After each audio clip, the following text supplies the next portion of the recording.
All right, everybody, a very good morning from the flight deck once again. It's Captain Nabs with you, and welcome aboard another flight on my Pilot's Life Tour here live on Twitch. And welcome back to the JetBlue A320. As you can see today, we have a very attractive A320 here today. I'm just going to turn that external volume down even more right now, just to kind of not have to listen to it too much here, because we've got a couple of people parked next to us here on VATSIM, so you can hear their engines running. It's creating quite a lot of background noise. So, anyways, we've got this beautiful aircraft today, this JetBlue New York Nets, and there goes the aircraft next to us pushing back. So there we go. They won't be around us too much longer, but yeah, we got this beautiful New York Nets aircraft here, JetBlue, and I really do like it. It's a very attractive little airplane here. If we just get a little closer to it, you can see like it's got the Brooklyn skyline on the front right corner, which I really like. That's really attractive. It's really nicely well done. It's very subtle. You kind of have to get close to it to even see what it is.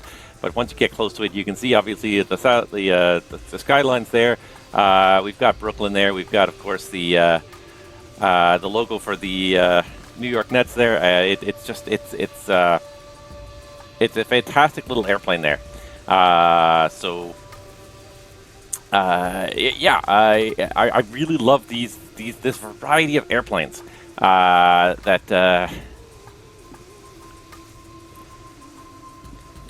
I really love this variety of airplanes that Aviation has put together and Fenix has published for their A320, a whole whack of them. I thought it would be appropriate to do something with the Brooklyn logo on it, just because we are today in New York's JFK. So we are here at one of the busiest and biggest airports in the world, and certainly the biggest airport in the New York area. And this is, of course, the INI. This is the INI builds model. This is not the default scenery. This is the INI builds model. You can see huge amount of detail. Look at just like the ground markings here. It's a huge amount of detail that goes into this airport. And of course, it's a busy airport. It's popular. We're on VATSIM. We've got a couple of aircraft right next to us that I actually I regret it. I spawned onto their gate. If they're watching at all, or if they ever catch wind of this, I'm sorry, guys. I didn't realize you guys were there. After I saw you guys were there, I tried to figure out a better gate to go to, so I slid down a couple of gates to get out of their way. So that's the risk of the VATSIM network. That's why collisions are permanently turned off on my sim, is because you just never know when you're gonna spawn onto somebody, or somebody's gonna spawn onto you. But it's a beautiful model of this incredibly complicated and iconic airport. So, of course, that being said, it does kind of penalize my frame rate, so we're going to hop in the flight deck and hope that we don't get penalized too much. Brooklyn Nets, sorry. Yeah. Yeah, we're gonna get into this. We're gonna get on our way. And what are we doing today? And I haven't even put myself up there. There I am. Good morning, everybody. And of course, I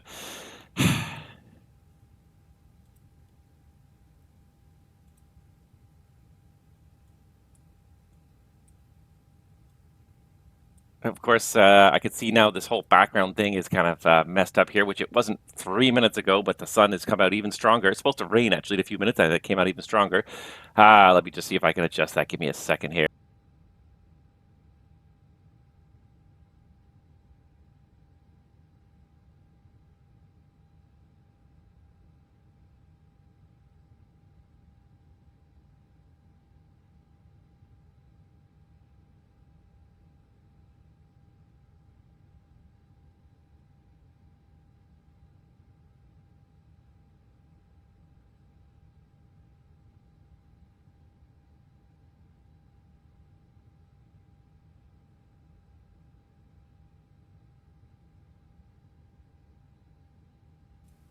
All right, that should hopefully make that go away. There we go. Yeah.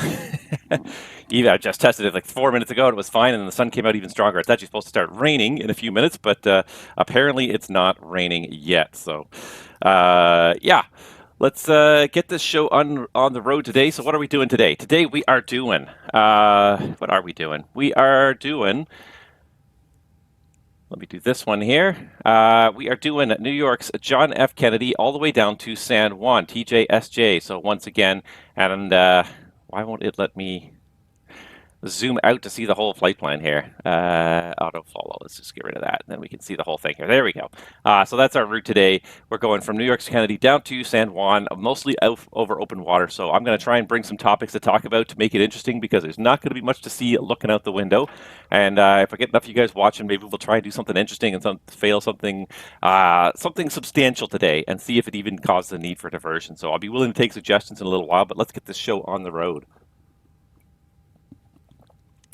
Our target takeoff time is 14:20, so that is 29 minutes from now. I can see the clock here, and just in the bottom corner, it's just behind my logo there, but I can see it. And yeah, so we're going to get this whole show on the road. So we've hopped in.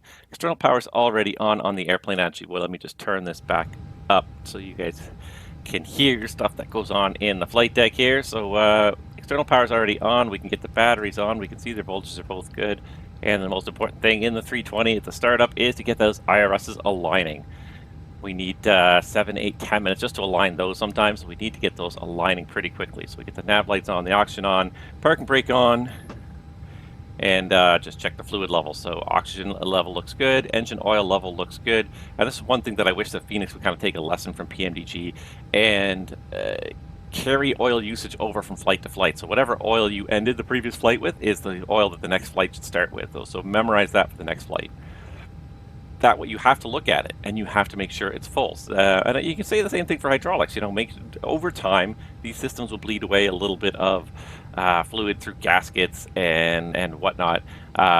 Just little tiny dribbles of fluid will eventually escape the system, and eventually the levels will fall. And it's important to check them before you go and make sure they're sufficient. And if you don't, then of course you're going to be subject to the problems therein. You're going to be subject to potentially hydraulic system failures, poor system performance, engine failures if you don't have enough engine oil loaded. So I think these are things that would be great for Fenix to simulate, and it's something that PMDG has been doing for quite a while. Is kind of you don't have to, but it's an option where you can carry forward that fluid level. It can memorize the fluid level at shutdown, saves it in a file, and then the next time you load the airplane, it starts the exact same level. So eventually, you have to refill the oil on your PMDG 37, or you have to refill the hydraulic fluid. All those fluids eventually, they're considered consumables. They do eventually get consumed, and they do need to be replenished. So it makes the check more important if there's a chance that the check will reveal something such as, oh, the fluid level's too low. I got to call the mechanic to come and top up the oil. Anywho, let's hop into the box here really quickly and just make sure that we're initializing the IRSs correctly here. So for today we've got the database is current until the 15th of May. It is the 3rd of May, I believe, today. And we do have a performance factor today of +1. We'll verify that on the flight plan. I put it in there manually so I know what it is. And normally when you sit down in an airplane, this is already set. This is not something you change every flight. This is something that gets changed once, and usually for months, if not years, the performance factor on an aircraft will not change. It'll slowly deteriorate over time, but then eventually your technical department will say, oh wait, this is now no longer 1%, it's 2%, and they'll publish 2% on all the flight plans. And the first person to ever see that will change this, and then it'll never change again. So this is not something you normally change. Normally you sit down and that performance factor is probably set from the previous flight and from the last 1,000 flights that were still flown at the same performance factor. They never really ever get better unless they change an engine or do some big change, but they will slowly get worse over time. And there are some airplanes in our fleet that are pretty bad. This has a maximum value of 9.9, so you can get a performance increase penalty factor of 9.9 in an A320. There are a couple of airplanes in our fleet that are so old they've reached performance penalty factors of 12%. So they burn 12% more fuel than planned. For those, we have to just put the maximum 9.9 and just run with it and just trust that the flight planning system is accurate enough. The difference then is about 2%, which is pretty negligible in the grand scheme of things. But it is possible for the airplanes to exceed that limitation. It's 9.9 is the highest Airbus ever programmed in. I don't think they ever envisioned some airlines using their airplanes as long as they have, as many decades of service as they have gotten out of them. Let's see here. Okay, so we did that. What we're really here for is to just initialize the flight here. So today's flight, if you look across the top there, is JetBlue 1603. And we are going, as I said, the plan is from KJFK to San Juan, TJSJ. And IRS is initialized. So there's a couple different ways you can do this. You can initialize it on the airport. I was actually reading more carefully. It doesn't necessarily say this. So kind of our company's technique has been to go to the flight plan and pull up the reference points, verify the reference points for the airport that you're starting at, and use those as the reference point, 7346.7, so 4038.4, 7346.7, and use those reference points. Or what you could do, and just to show the other way of doing it here, is you could go to the gate here and say we are at gate Terminal 5, gate 10, 9 through 11, so 4038.7 by 7346.4. So 4038.7. So 4038.7. You have to press the button here and then use the up and down keys. 4038.7. And what did I say the other side was here? 4038.7. 7346.4. 73. So tap this side. 7346.4. And so now we're actually lining it on the gate. We're going to find very little error. So our company traditionally did it where we just used the airport reference point and accepted that it was usually not totally correct, but it was within usually about a half a mile or so. But I was reading the documentation. There's nothing that prohibits you from doing it with the actual gate coordinates if you have them. Anyway, so now that's initializing. Let's see here. We've got IRS alignment in 3 minutes. We got a couple things we got to do here. So we got to do this. Let's start setting up. Why, jerk?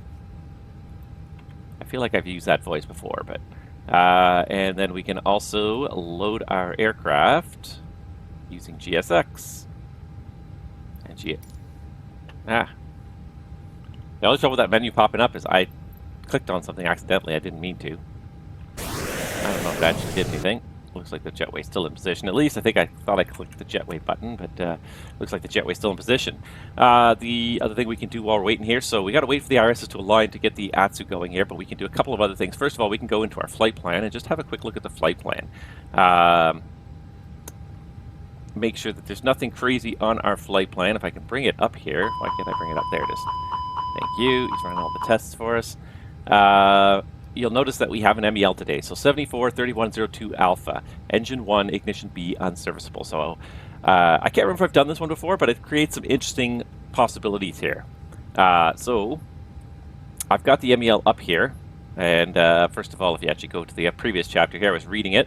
But if you go to the previous chapter here, Ignition, and you say, okay, 743102, 743102 Alpha, Ignition System B, one or both may be an operative. So number installed 2, number required 0. And so as long as we have the A's, and the reason the B's and the A's have a different requirement, the A's have a much more complicated requirement, is because the A's are running on the AC Essential bus. So if you have an electrical emergency, these are the A's ignition systems are the ones that will keep your engines running or relight your engines on battery power alone if you had to, or rat power. The B system is the backup system, but it runs off the AC main buses. It doesn't run off the essential bus, so if you have an electrical emergency, the B system will not be online. So it's okay if the B system's not working, but the A system in most airplanes is usually critical, and it often is a no-go item depending on the airplane. All right, so the procedures for the ignition system. We have a couple of possibilities here. So on ground, if FATEC selects ignition system A, oh, this is not the right one here.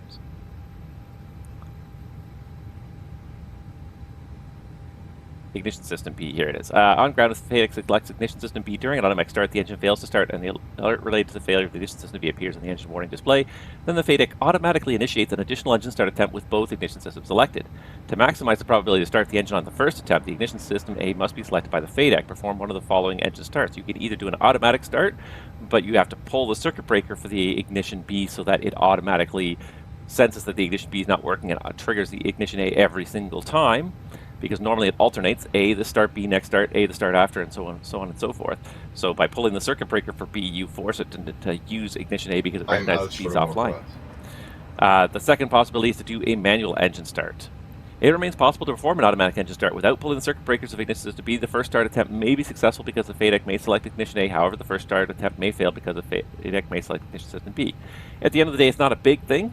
It's more, I would say it's more of just a passenger comfort, passenger experience thing. If they see you trying to start the engines twice, the engine revs up once, gives up, comes down, stops, starts a second time, it may not fill your passengers with confidence. So it is possible to do this, to just start it and just hope, fingers crossed, that it's going to pick ignition A, but you're much better off either doing the manual start to force both ignition systems to run, where B is not running, but at least A will run, or pull the circuit breaker to force it. So I think we'll just do the circuit breaker method today because it's just a little bit easier, and we tend to be in a rush, but if we have time, we'll do the manual engine start. But we got 20 minutes, so let's see if we can't get this show really on the road here. So the other thing I need to know before we really get started here is what is the ATIS. So I don't believe we have any ATC online. Thank you for trying to promote my channel. If you really want to promote it, just do it for free. Don't send me ads, just do it for free. So I'm going to look really quickly here. There is a New York controller online. Oh, shoot, I don't think they were there a little while ago. I swear they weren't there when I looked. Anyways, when I was setting this whole thing up, they weren't there. So perfect. All right, so let's request an ATIS. So we got an ATIS here on my VPilot. Foxtrot 3051 to 10 miles.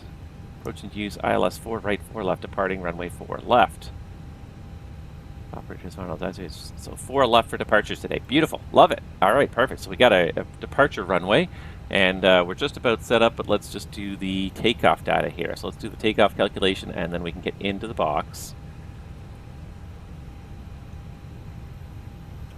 Yep. A little too far. There we go. Okay, JFK 4 left. It's already been selected. It looks like a dry day out there. There's nothing on the ATIS about it being wet runway. Optimal flaps. We don't need to force toga. Anti-ice. What temperature did we say it is? Warm out there. 13 degrees. We don't need anti-ice. We could do a PAX-on departure. Sync this from our preliminary load sheets. We should be getting live weather there as well. And we'll just do the full length. We won't worry about intersection data. This is one thing I've discovered, and it's a little bit annoying, is that Fenix doesn't keep your intersection data from flight to flight, which is a little annoying. If you input the intersection data, it should save it. I'm not necessarily saying, and I'm not necessarily saying that Fenix should have a database of every possible intersection at every possible airport, but if I fly out of an airport multiple times, if I've put the intersection data in once, I think the Fenix should save it. It seems logical that Fenix would then save that data for future use rather than making me enter the intersection data every single time. Most airlines will have a stored database of their acceptable intersections in the system, whether it's in their EFB or their ACARS calculation system, whatever system they use for their performance. So anyways, we're going to do the full length departure off 4 left. We've got some valid takeoff data. That sounds pretty reasonable. Flaps 1 departure with a flex of 63. It is a long runway for runway 4 left. And that's it. We've got all that stuff is set up here. So let me just align myself nicely there. Nav accuracy is upgraded. GPS is now primary, and we can go ahead and get started on this setup here. So actually, before we even go into the A320 setup, let's just set up our ACAR system for the flight. That way we can receive messages from the company as required. All right, so let's initialize a data request for our aircraft here. JetBlue 1603 JFK San Juan. MTPP is the altitude. 312 is the en route time. It's a pretty long flight today, so let's get this thing going here. The other thing not that button. That button secondary, and request the flight plan from our company dispatch. Should come in automatically here. There it is. So JFK-TJSJ. Let's check it out on the secondary page. It does say JFK-TJSJ ship Spidey. That all looks kind of familiar. We're going to recheck it in depth once we get to that step. So we can go ahead and activate that for now. Check takeoff data is fine. All right. And with that, we can go ahead and start our overhead flow. He's back from the walk around, which is good because at least the company I'm at now, in the past, they've been sort of like do the overhead flows independently. At our company, they very much do the overhead flows together. So make sure the other person's in the flight deck following along everything you do as you do the overhead flow. All right, so we're going to say it's not the first flight of the day. So we're not going to do any first flight checks today. Let's see here. Fueling is underway, so pumps stay off for now. Batteries off. External power's on. That's fine. These should be at least down here. Nobody likes to run them at 12 o'clock position. All the flight attendants complain it's too warm if you do. That's auto. That's off. APU. Lights here. We're still fueling, but we can turn on the no smoking. Turn on the emergency lights, or at least arm them anyways. PA button is out. Not the first flight of the day, so we don't need to do a compass check. And altimeter is 3020 in JFK. It's good that we're going to get a, you know, and I'm pretty sure when I logged on there was not a controller because I'm pretty sure I got the automated ATC message from VATSIM. So we'll have to just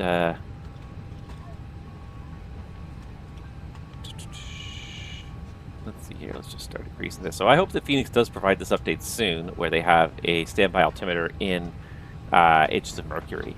I did provide some pictures for them of an actual altimeter with inches of mercury on it.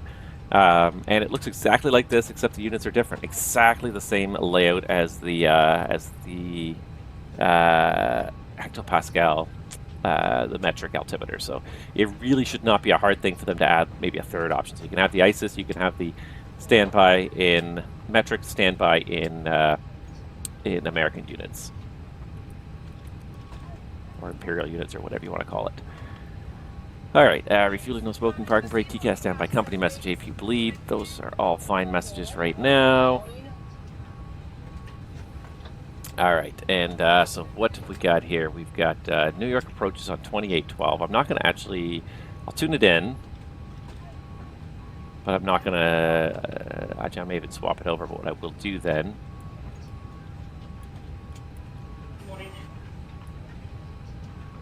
is I'm going to turn off my radio because I frankly don't want to listen to it yet. So we'll get 2812 up. And what I found is that if you have either one selected, COM1 or COM2. Hi, the security and safety check are all done. Are we good to start boarding? Go for it. Okay. And literally, I tune it in, and he says, notice closed, please switch now to your appropriate CTAF frequencies. Good weekend all. He wasn't even online all that long, because when I logged in, I got an auto... Oh, I didn't get an auto message. It was an ACARS message. Oh, I thought it was an auto message. Ha! Ha! Wow. And that's just my expectation bias. I expect to not see any controllers online at this time of day, so ergo, I just assumed it was an auto ATC message without honestly even looking. All right, pressurization.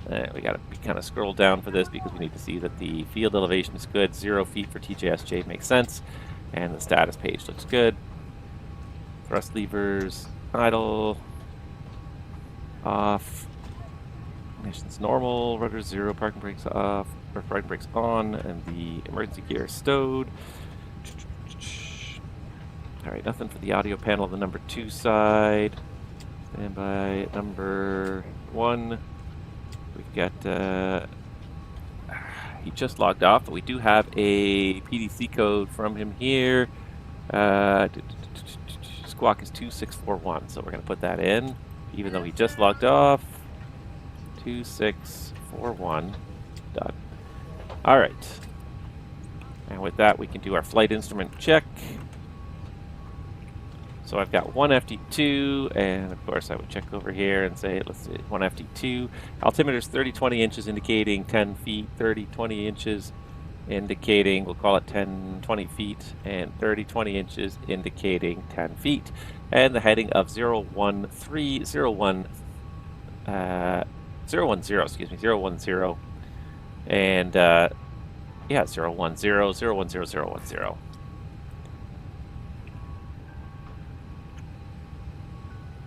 All right, now we can hop in the box and get this whole shebang going here. All right, so starting off with the aircraft status page. So we do have an A320-200 with a V2527 Alpha 5 engines. Database is current until the 15th of May. Today is the 3rd of May, and the performance factor of +1. I had a look yesterday. I didn't see anything to detune here. So I'm going to leave nothing deselected right now, and we're going to go to the initialization page, and it's reset by flight number, but it is JetBlue 1603. JFK to San Juan with an alternate of Mike Tango Papa Papa. Cost index. Check the flight plan for this, but it should be 100, I believe. Let's see here. Cost index will be 100. Our cruise flight level will be 34 initially, eventually to 35 at rescue. And temperature deviation of +6. So 100, 340, and a deviation of +6, so -40. All right. Flight plan, departing JFK. At least I got the ATIS before he logged off. Departing at JFK 4 left, and let's go back to my clearance here. Did he give us a departure here? Remarks, cleared the JFK 5 departure. Fly runway heading to 1.5 DME. Turn right heading 100. Maintain 5,000. Expect 340 10 minutes after departure. Departure frequency is 2812. So JFK 5 departure. We'll review that a little bit later on in the process here. And arriving at TJSJ for this, we need the flight plan. The flight plan estimates we're going to arrive on 10. I believe 0826 is the one that's closed, so that makes sense. So we'll do an ILS 10, and of course I didn't look here. There is no arrival listed, just sailor, and I think we'll look at that when we get a little closer, and I think we're going to get an arrival. But we'll put no star for now. ILS 10, no star, and we've got 3 hours to sort that out on our way. All right, so again, let's see here. We've got we do have a step climb to rescue to 35, and a total distance of 1447. And we don't have any long waypoints in this to verify. No, so just rescue 35, and 1447. So we got 1431, which is fine. It's very reasonable anyways. Rescue step up to 35. Step 3, sorry. We'll do this way. Step 350. Alright, so insert that. And if I go in here, it should now be a list of the step altitudes, rescue, flight level 350. So that's good. Alright, quick routing check here. So this is the easiest way to do it, but it doesn't always work in the Fenix.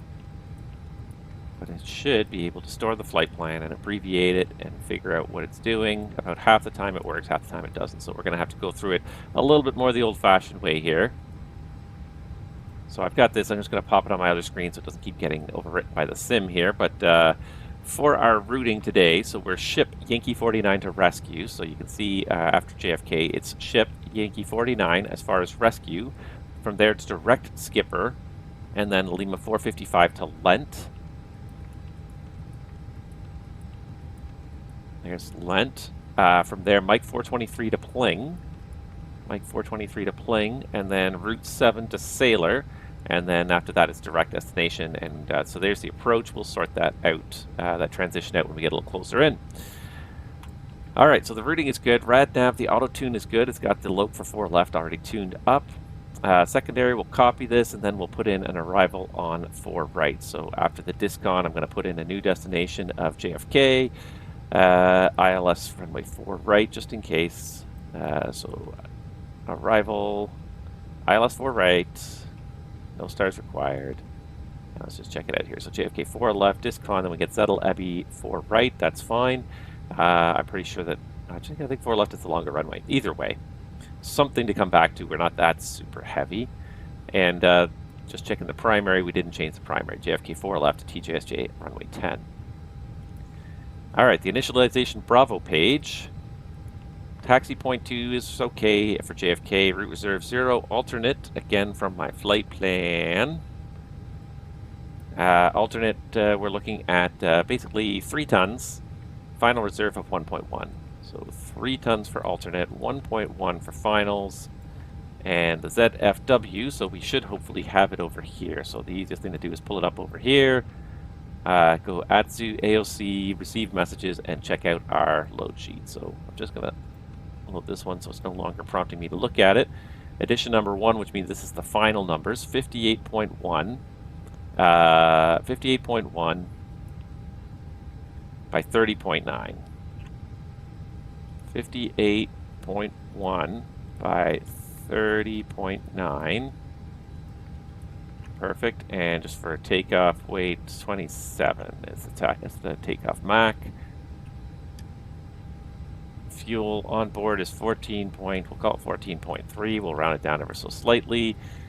Gives us a planned takeoff weight of 72.2. And the one thing actually, and I fall for this every time, the auto-populate button's an evil sin here.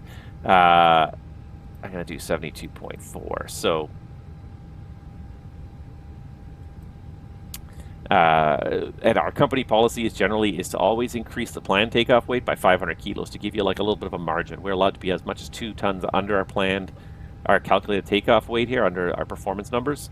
We can take off at under 2 tons under that is our company policy. So we always go 500 over as our target, so we've got this huge window that we can use, and we seldom have to get a second number unless the load changes substantially. So I'm going to go ahead and send that to the MCDU.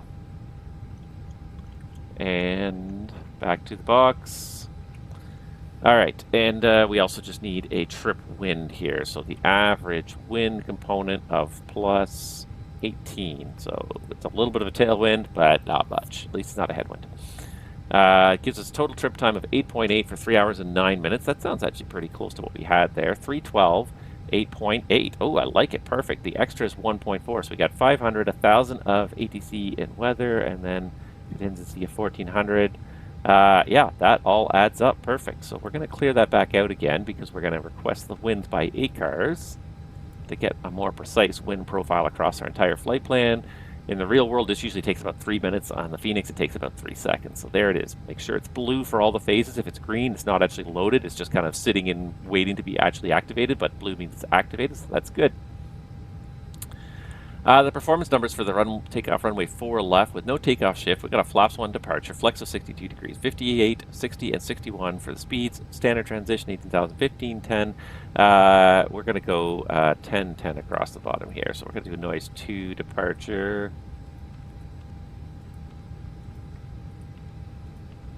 And accelerate quickly after departure. 225 is the clean speed. 225 is carried forward, pre-selected for the climb. The prog page cruise at 340, the optimal's at 33, max at 35.9 is fine.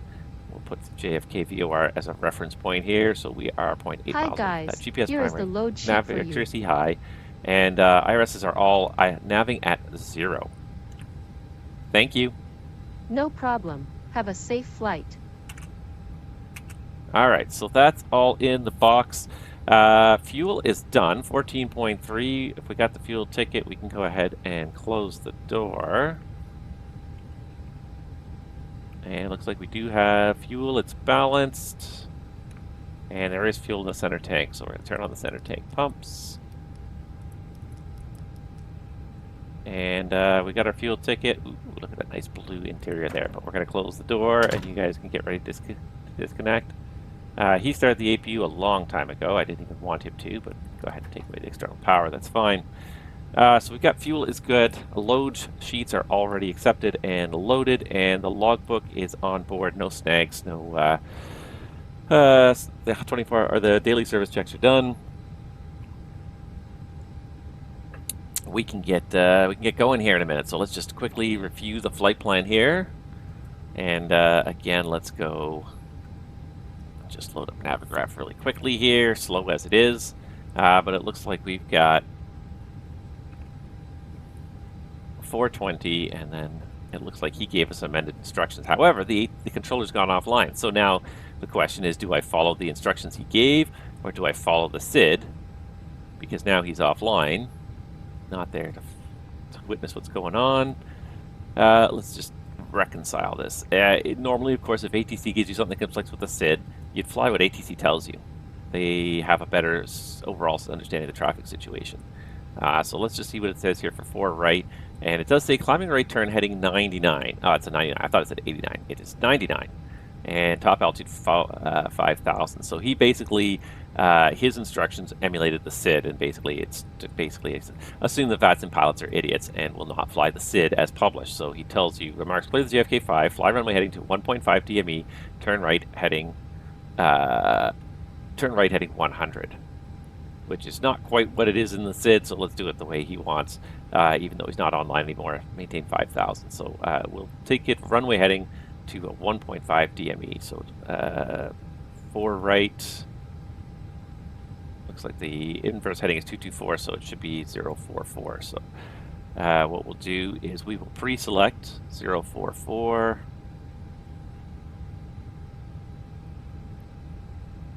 And then at 1.5 DME, and we do have the JFK VOR, and the one thing you probably want to do at this point, if you're going to do it, if you're going to follow this DME, is hard tune it so it doesn't suddenly flip to a different DME. So now we've got JFK selected, it will not go away.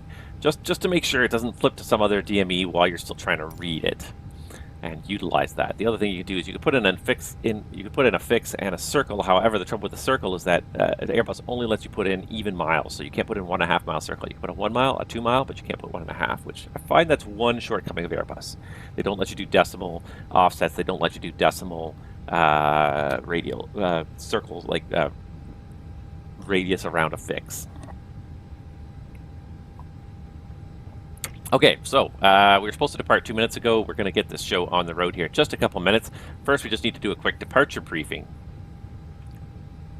Are you ready for the departure briefing? Go ahead. All right, so first of all, technical status of the airplane. We do have the one MEL with the engine ignition, so we're going to have to pull that circuit breaker for the engine start to force the A start, and it should work on the Fenix. In the previous version of the Fenix didn't work. It should work now. So we'll have to do that. That's the only real technical thing on the airplane. NOTAMs, I didn't see anything really that affects the departure off 4 left. I'm going to have another very quick perusal of it here. I actually had a look yesterday because I came home quite late last night, so I knew I wasn't going to have a whole lot of time this morning, but I tried to look at some stuff yesterday to see if there was anything that would affect us, and I didn't really see too much. Sparta VOR, Sparta Vortex out of service. Kennedy 5, top altitude 5,000, all the data range is published. Yeah, I saw that. That's already in there. I don't see anything that really affects the SID. So no NOTAMs affecting departure. It's going to be a modified Kennedy 5 departure. Basically, we're going to fly, per the ATC instruction, we're going to fly runway heading 044, which is pre-selected, until we get to 1.5 DME from JFK, then a right turn heading 100. We're going to have top altitude of 5,000, so 5,000 feet is set, Roger 5,000. Noise abatement, there's nothing published for JFK. We're just going to do a standard noise 2 departure. And yeah, company pages, not a mountainous airport. Level of service is not an issue, it's the US of A. And level of service and yeah, engine out procedure, we'll just do the same thing as the SID. That should keep us away from most of the busy buildings. The takeoff performance today in the box. Departure off runway 4 left. It's no takeoff shift, flaps 1, flex of 62, V1 158, VR 160, V2 161, standard transition 18,000, 1010 across the bottom, noise 2 departure, 225, the green knot speed, pre-selected for the climb. It's not going to be managed departure, it's going to be a selected departure, so we've got climb blue, but we've got a manual heading. We'll have to pull heading at 400 feet and reselect at 1.5 to the heading of 100, so we're probably going to get the autopilot on shortly after departure because I'm going to be doing this, which is going to be a lot of work for me. Yeah, so that's the use of automation as well. RadNav, we've got JFK manually tuned on the number 1 side to give us the VOR readings. And I think that's really just about it. Comments, questions, or threats? Busy airport, we got to make sure we have the right CTAF frequency up now. So let's actually do that right now, and that always tends to be my threat. So let's do this CTAF, oops, .CTAF. KJFK. I could look on the chart, but it's just as easy because there's usually multiple frequencies. 19.1 is the CTAF for JFK, so let's go ahead and tune up 19.1. I'm going to leave the Unicom up there so that I have it ready for my 19.1. All right. Since there's probably not as much chattering going on in CTAF, I'll bring that up now. 19.1. Beyond that, yeah, we'll make the appropriate traffic calls because it is VATSIM and there's no controller left online. It's really the only threat I see. We have one runway crossing on the way, so because it's uncontrolled, we'll definitely look both ways, make sure that everything is clear for the taxi. Just to do a quick review of the taxi route before we actually get going here, because it's going to be an uncontrolled taxi now, but we're here parked at Terminal 5. We're going to go out Foxtrot down Bravo, or actually no, we'll take Alpha and then Kilo and cross runway 31 left. So that's the one runway cross. We'll have to keep our eyes really peeled there to make sure that we, it's a hot spot to make sure we don't miss the turns, and also make sure that there's no uncontrolled traffic landing or taking off on 31 left, 13 right. That's a lot, but I think that covers everything. Let's see here. I think that covers everything. Any questions? No questions. All right, so... Hey guys, all packs are on board. Are we clear to close? Go for it. Clear to close. Yes. Yes. Cleared to close. Cleared to close short taxi. Cleared to close long taxi. Parking brake. Cancel checklist. Wide jerk.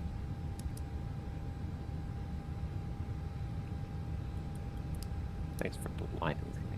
Yes. For some reason, this is the one thing that doesn't ever want to trigger. All right.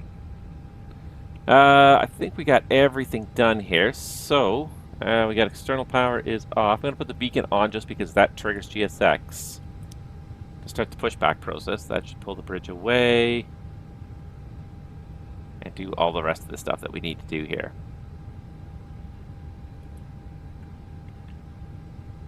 Before start checklist. Parking brake. Set. Hello, Captain. We are ready for pushback. Set. Takeoff speeds and thrust. V1 158, VR 160, V2 161, flexing 62 degrees. V1. 1, 4, 4. V rotate. 1, 5, 9. V2. 1, 6, 0. Flex temp. 5. 1 Departure check degrees. completed. Bypass pin Windows. inserted. All right, so I always forget to update this, so let's just do this here. So 158, 160, 161, flex temp is 62 degrees. Cruise altitude is initially 34,000. It is config 1 plus F, reduce thrust. Locking gear.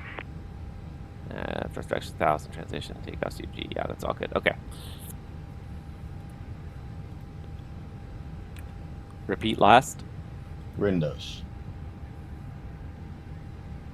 Closed. Beacon. On. Before start checklist complete. All right, and just about ready to go here. The one thing I'll show you guys as well, so this is something that... Radar and predictive adjustments in. cancel checklist. Wide jerk. I think you've muted him and he didn't. All right. Release parking brakes, please. All right, so we are all ready to go. Let me actually just make sure one more thing here. Let's make sure that the pilot's life is tracking here. Release parking brakes, It please. does say we are connected to the flight sim, so that should work. Okay, good. Brakes are off, ready for pushback, delaying engine start to advise. Engine's clear. I'll show you Start guys at the will. one new toy that I also did get recently.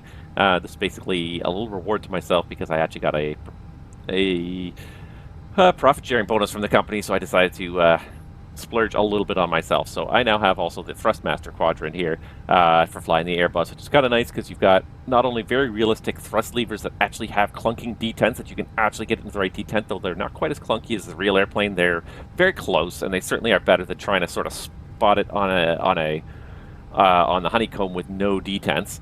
And it's also, of course, got the engine ignition, engine masters on there as well as the reverse levers, which actually do lock it out. So I can't pull this behind into the reverse sector without lifting these up first. So it takes a few minutes to get used to it in the configuration. And the one thing I'll say for it that is a little bit annoying is that the first detent is very close to... That's the first detent. Like, it's very little motion from the idle stop to the first detent. So there's not a lot of room there when you're taxiing and you're trying to just put just a little bit of power, just 30% power, even 25% power. It's very challenging. it doesn't do a very good job with that. But the detents are very, very nice, very helpful. And so in order to start the airplane, of course, now I've got it set up, so I just simply reach down here, and I can just move that ignition lever to ignition, and I can just move that engine master up once I'm happy and the VATEC is powered, and I can do it on here, which is kind of nice.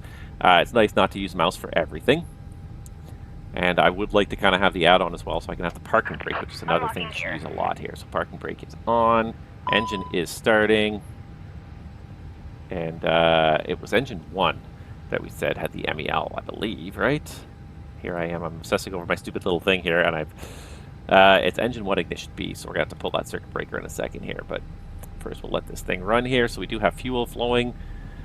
They are disconnecting the tug as we speak. We've got oil pressure, definitely. But that was my little reward to myself. I haven't had a profit sharing check in a while. It was a small chunk of the profit sharing check, but it was just I really don't think I spend all that much money on myself in the grand scheme of things, so it was one little thing that I did spend on myself.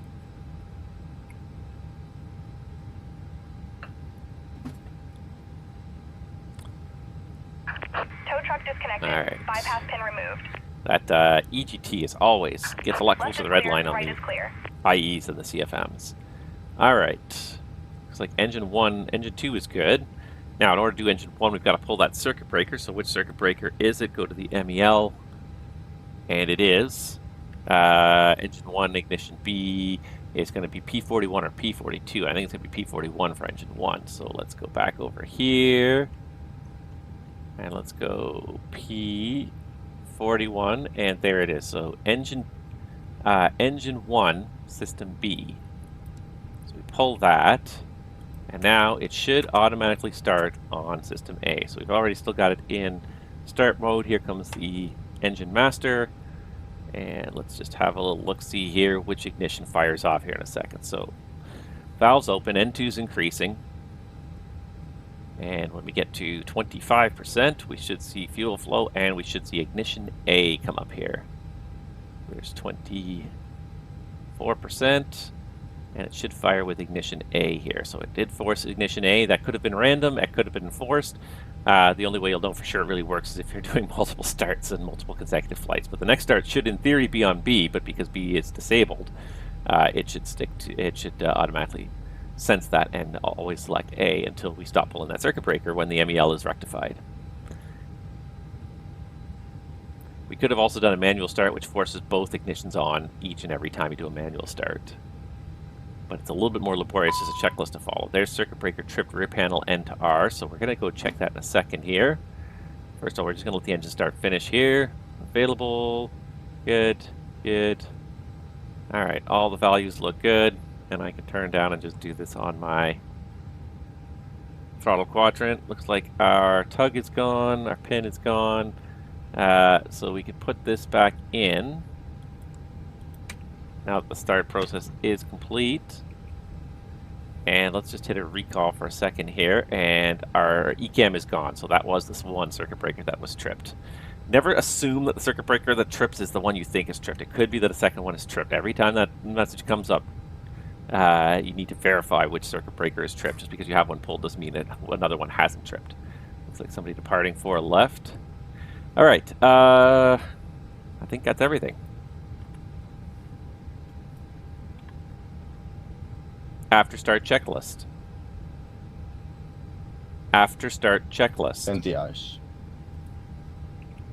Off. ECAM status.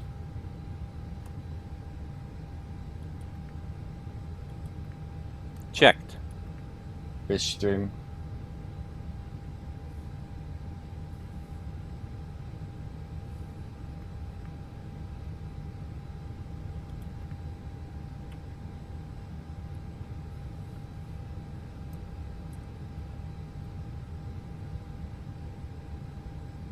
Set and checked. VATSIM. Neutral. After start checklist complete. Clear left side. Clear right side.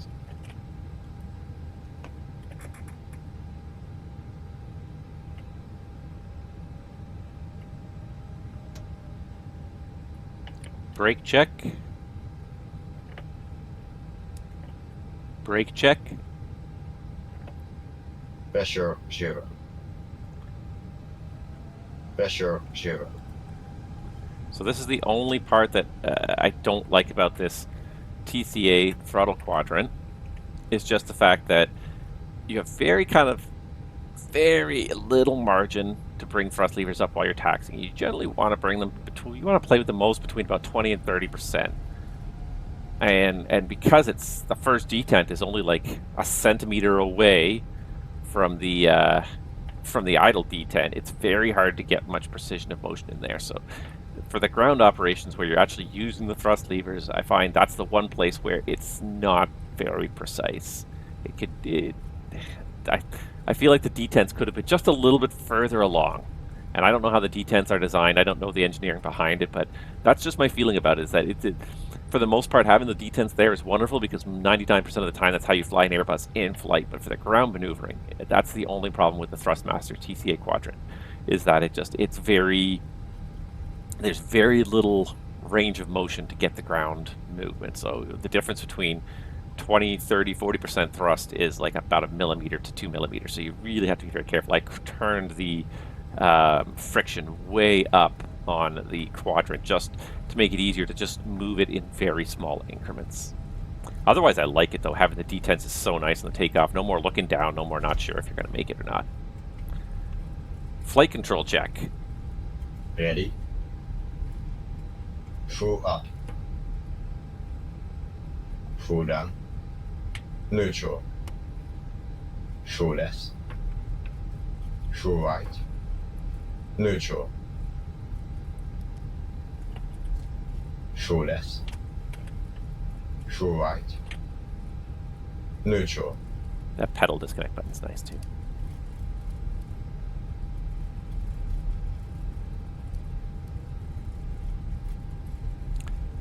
Taxi checklist. Flight controls. Checked. Checks. Flap setting. Config 1 plus F. Config 1 plus F. Radar and predictive VTS system. On and auto. Engine mode selector. Normal. ECAM memo.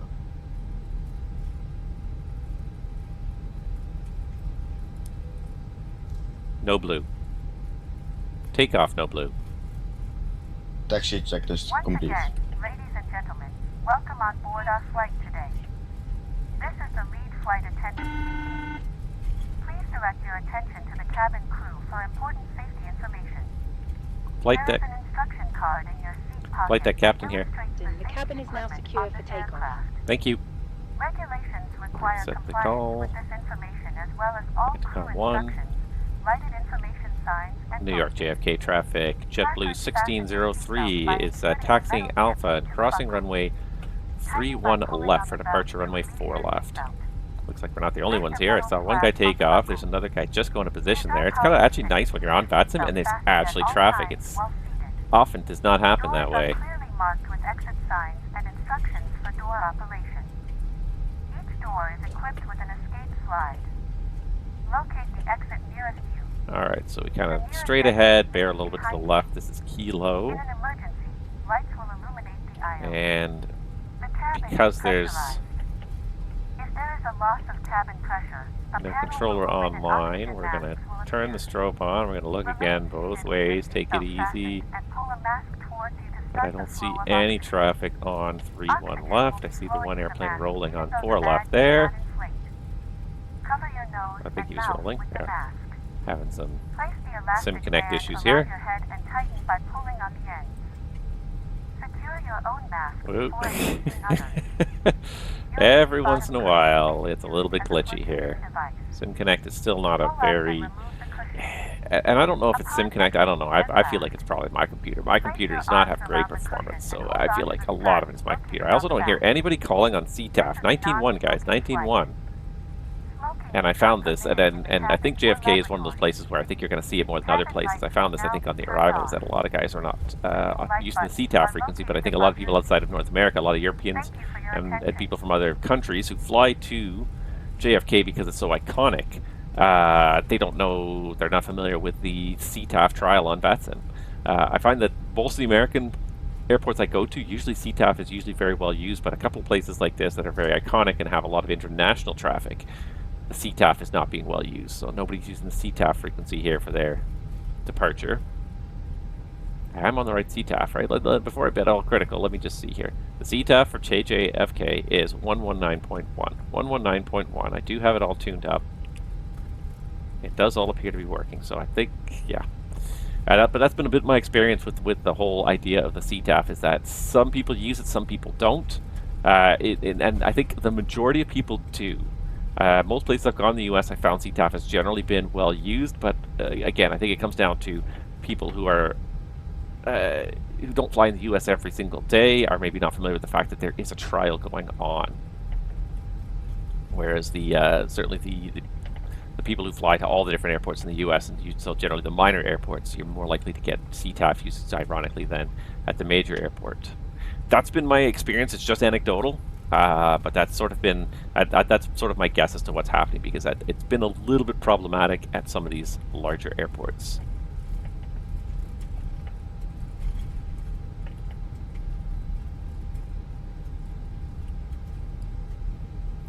And I kind of wish that there'd been a little bit better notice of it. I think this is the sort of thing that could have maybe also used an email to really get in front of everybody's eyes, because I find that a lot of people don't seem to know what's about the trial. Like, if you didn't happen to see it at like the top of the flight planning screen, and sometimes you just kind of skip that because everything auto-populates from SimBrief, you just skip right down to the bottom and hit file without reading. It's very easy to not know that trial's going on. It is very easy sometimes. VATSIM is not the best at kind of getting information out there anymore, I find. Alright, clear left, clear right. Runway entry procedure. Takeoff runway confirmed. Approach patch clear of traffic. Cabin crew proceeded for takeoff.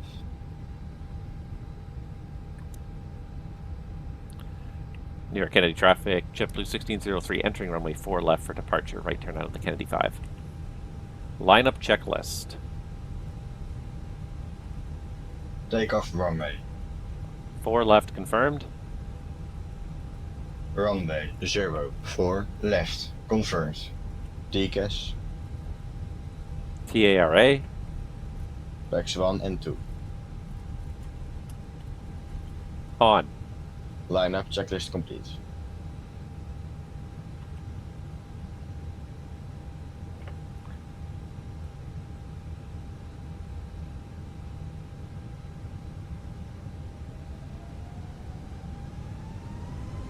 Takeoff.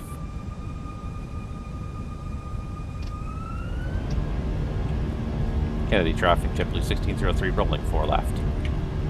Manflex 62 SRS runway, auto thrust blue. Checked. Thrust set.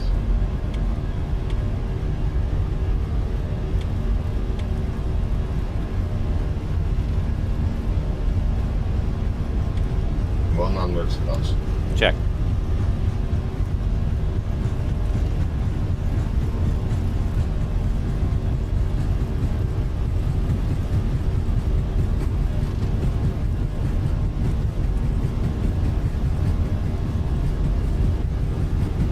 V1. Rotate.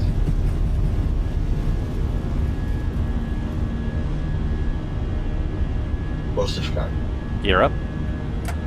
Gear Runway up. track.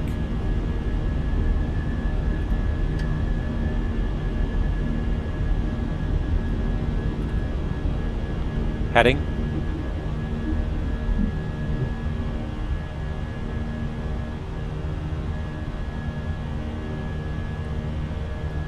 There's 1.5 DME. Heading 100 is selected.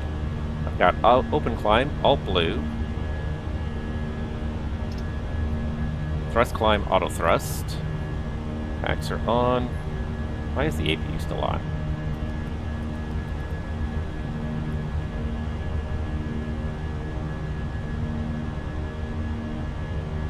Alright, so I got the autopilot on really quickly after departure just because of the amount of workload here with pulling the heading and getting on our turn here at 1.5 DME.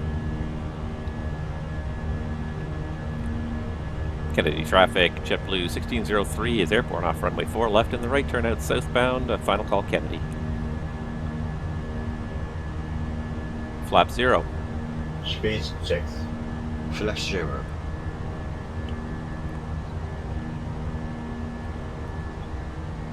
So right now we're showing a TAT of plus 13, so that's fine. I'm going to wait till about 3,000 here and then get us turned on course. Here comes 3,000. I'll do direct to ship. Seems reasonable. There's nav, ship. No ATC online to talk to, so we're going to go to all the way up to our initial cruise of, I believe it's 3-4. There's flight level 340, and we'll go ahead and push speed, and that gives me manage speed. Just got to keep an eye on the TAT in the bottom corner here. If we accelerate, that helps increase the TAT. Hopefully we'll get through this cloud deck quickly, but and there we go. We're on our way. So nice though. Oh my god, having these detents, having this detented thrust quadrant, so simple. You don't have to look down to make sure that the thrust levers made it in the detent, I found. And even more than the takeoff, I usually found that getting to the flex detent was pretty reasonable most of the time. Where I found I almost always invariably suffered was trying to get back to the climb detent with the honeycomb. And it's just, the honeycomb is a beautiful throttle quadrant in a lot of ways, but Airbus is designed with those detents in mind.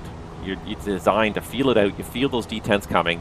You move the thrust levers, and then boom, you take your hands off, and they're in the right detent. You don't have to look for it. You never have to look down to see the detent. It's clunk clunk or clunk clunk clunk if you're going to toga, but it's you just clunk it into place. So that's one thing that is really nice about this TCA. So hey, I just fell off the sky after 5 hours of flight, and all I did was move my stick on the desk. I turned off the engines off. No. Oh no. Oh, I'm so sorry, man. Well, my day's going better than yours so far. Then I'm sorry. I'm gonna not try and rub it in. But I've been there. And I've been there, and I've had that happen. I had that happen once in the Mad Dog, at least once, if not, I think a couple times in the Mad Dog, where flying around. I remember one particular time I was flying online and had done a whole flight, was like kind of circling around to land. I think it was 22 left in Boston, getting vectored around, and all of a sudden, boom, double engine failure. And I managed to kind of keep the heading I was on and landed at, I think, the Beverly Airport just north of Boston. But yeah, dual engine failure in the Mad Dog, and that one really kind of bugged me, because it's like that the odds of a dual engine failure in this world are almost non-existent. There's only two things that can really cause a dual engine failure. One is some kind of external factor that affects both engines, or a fuel system problem like starvation, but also could possibly contamination of the fuel that affects both engines. So I went and did a little investigation myself, and what I found was, I think that the way I had set up, this was before I had my honeycomb, this was when I had my dual Logitech 6 axes of thrust quadrants, and so I did have mixtures defined. And what I then read, so there's 10,000.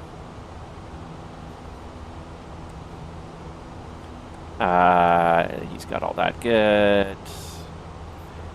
One thing we can do is we can deselect the RadNav page now, since we don't need the JFK VOR. We can definitely clear that. And Prague looks like we're going all the way up to 36. Yeah, and what I discovered after a little bit of research into it was that I wasn't the only person that had this happen, and what might have happened is that because I had the mixture quadrants defined, and I was using I was using just one kind of common configuration for like all the aircraft I was flying. I just simply wouldn't touch the mixture controls if I was flying a jet. But what I read was that it was possible for a momentary spurious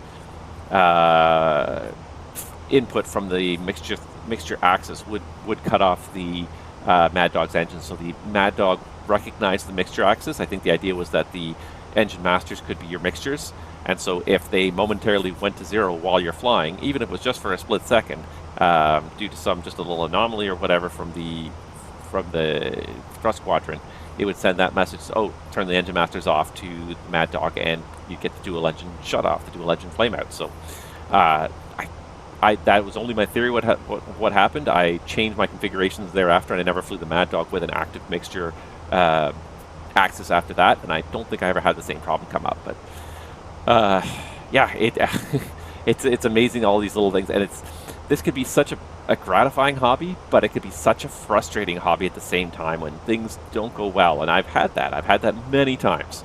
I've had streams that don't go well. I've had a stream that crashed. Oh God, no! Don't even say it out loud because I don't want it to happen. But I've had that happen. I've had streams crash.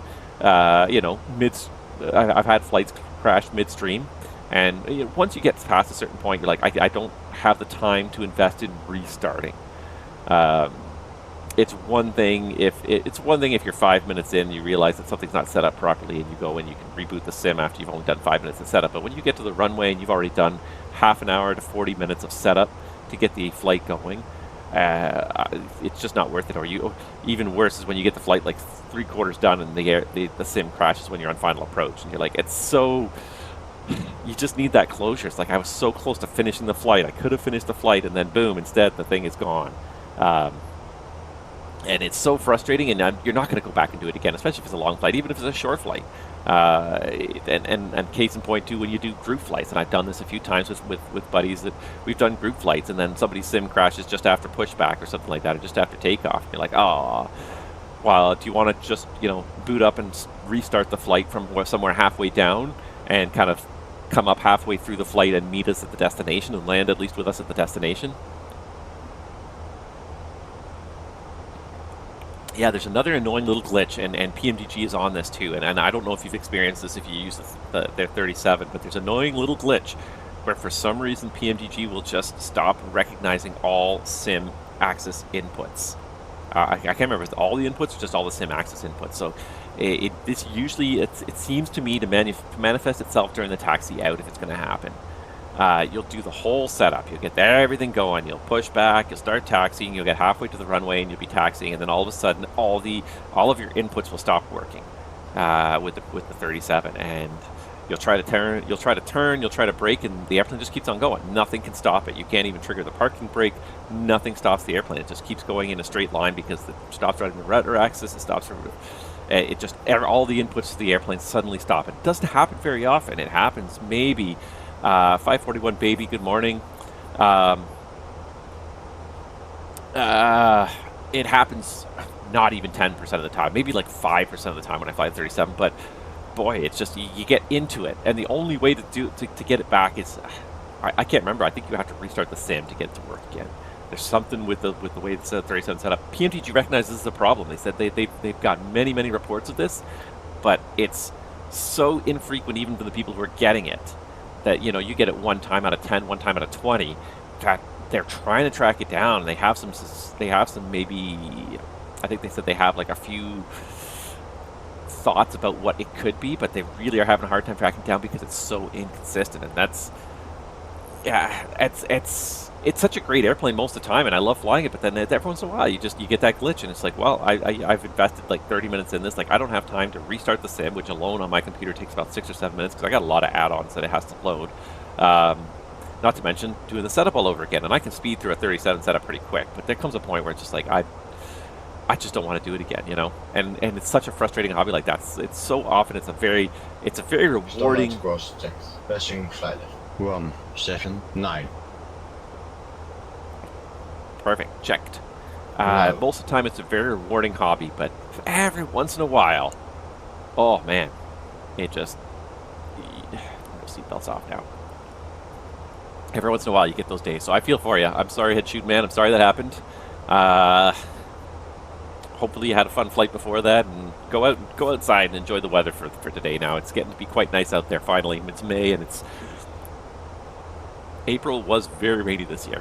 541 baby, thank you so much for subscribing, by the way. Thank you. I just saw that. I just was finishing my train of thought with Head Shoot Man there, but thank you very much. I appreciate that. All of this money goes back to support this hobby.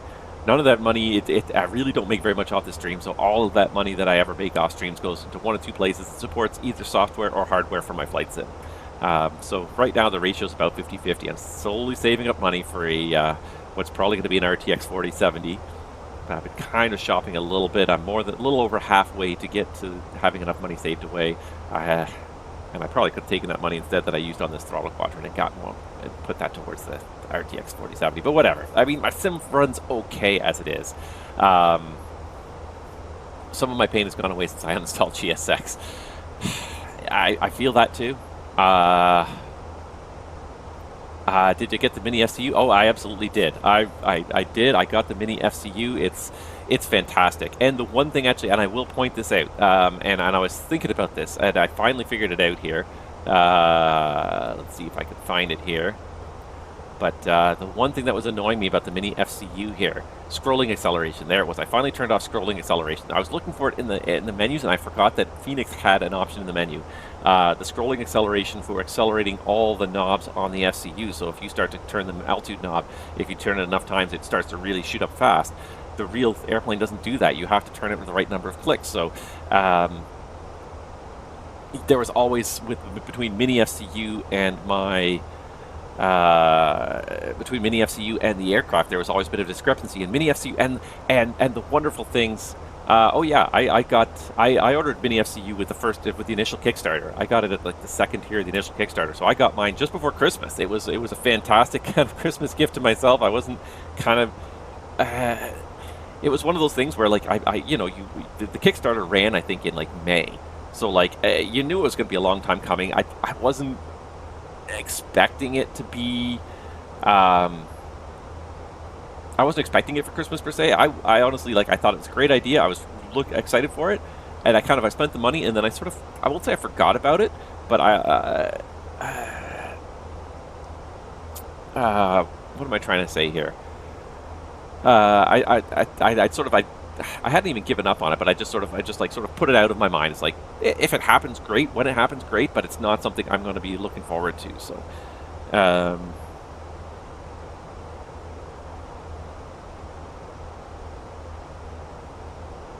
let's see if I can figure out a way to do this.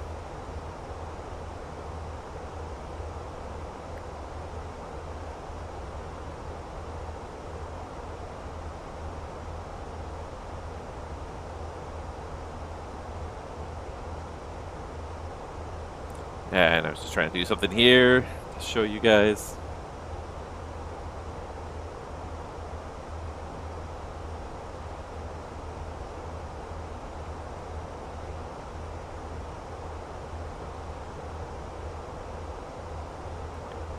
Alright, if I can figure out a way to make this work.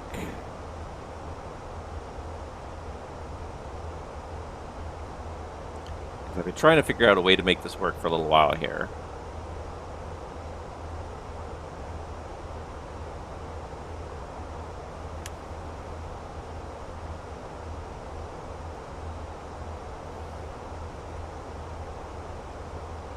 Alright, give me 1 second. Let me just see if I can load this up and make this work here. Because I've been experimenting with this, and I'm hoping that this is going to work here. Let's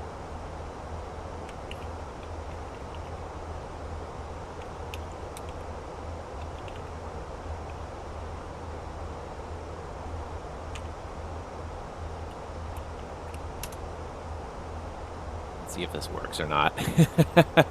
It does actually work. Hey, what do you know? Haha. Alright, so if I do this, you guys should see that. There you go.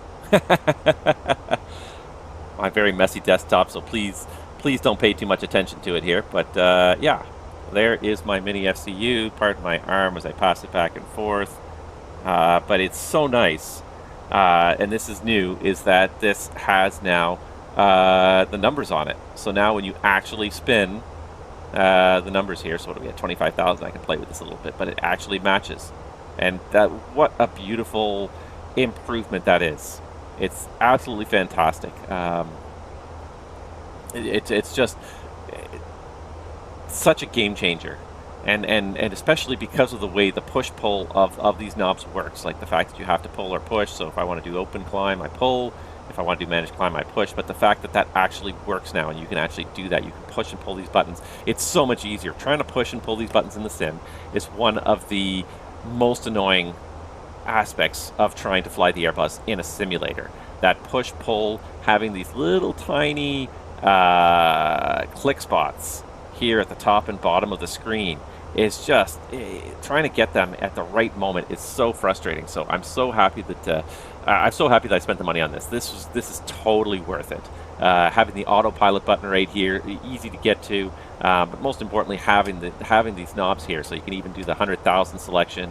You can even go bird on if you want. Take the take the bird on, go put it track FPA back to heading VS, and in the most recent version of the Fenix, it was updated to finally support the digits. So the digits were not working before, but now the digits actually work. So you can actually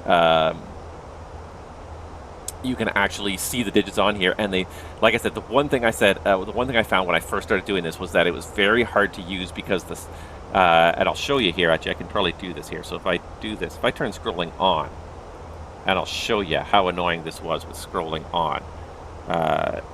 So if I turn that back on, there we go.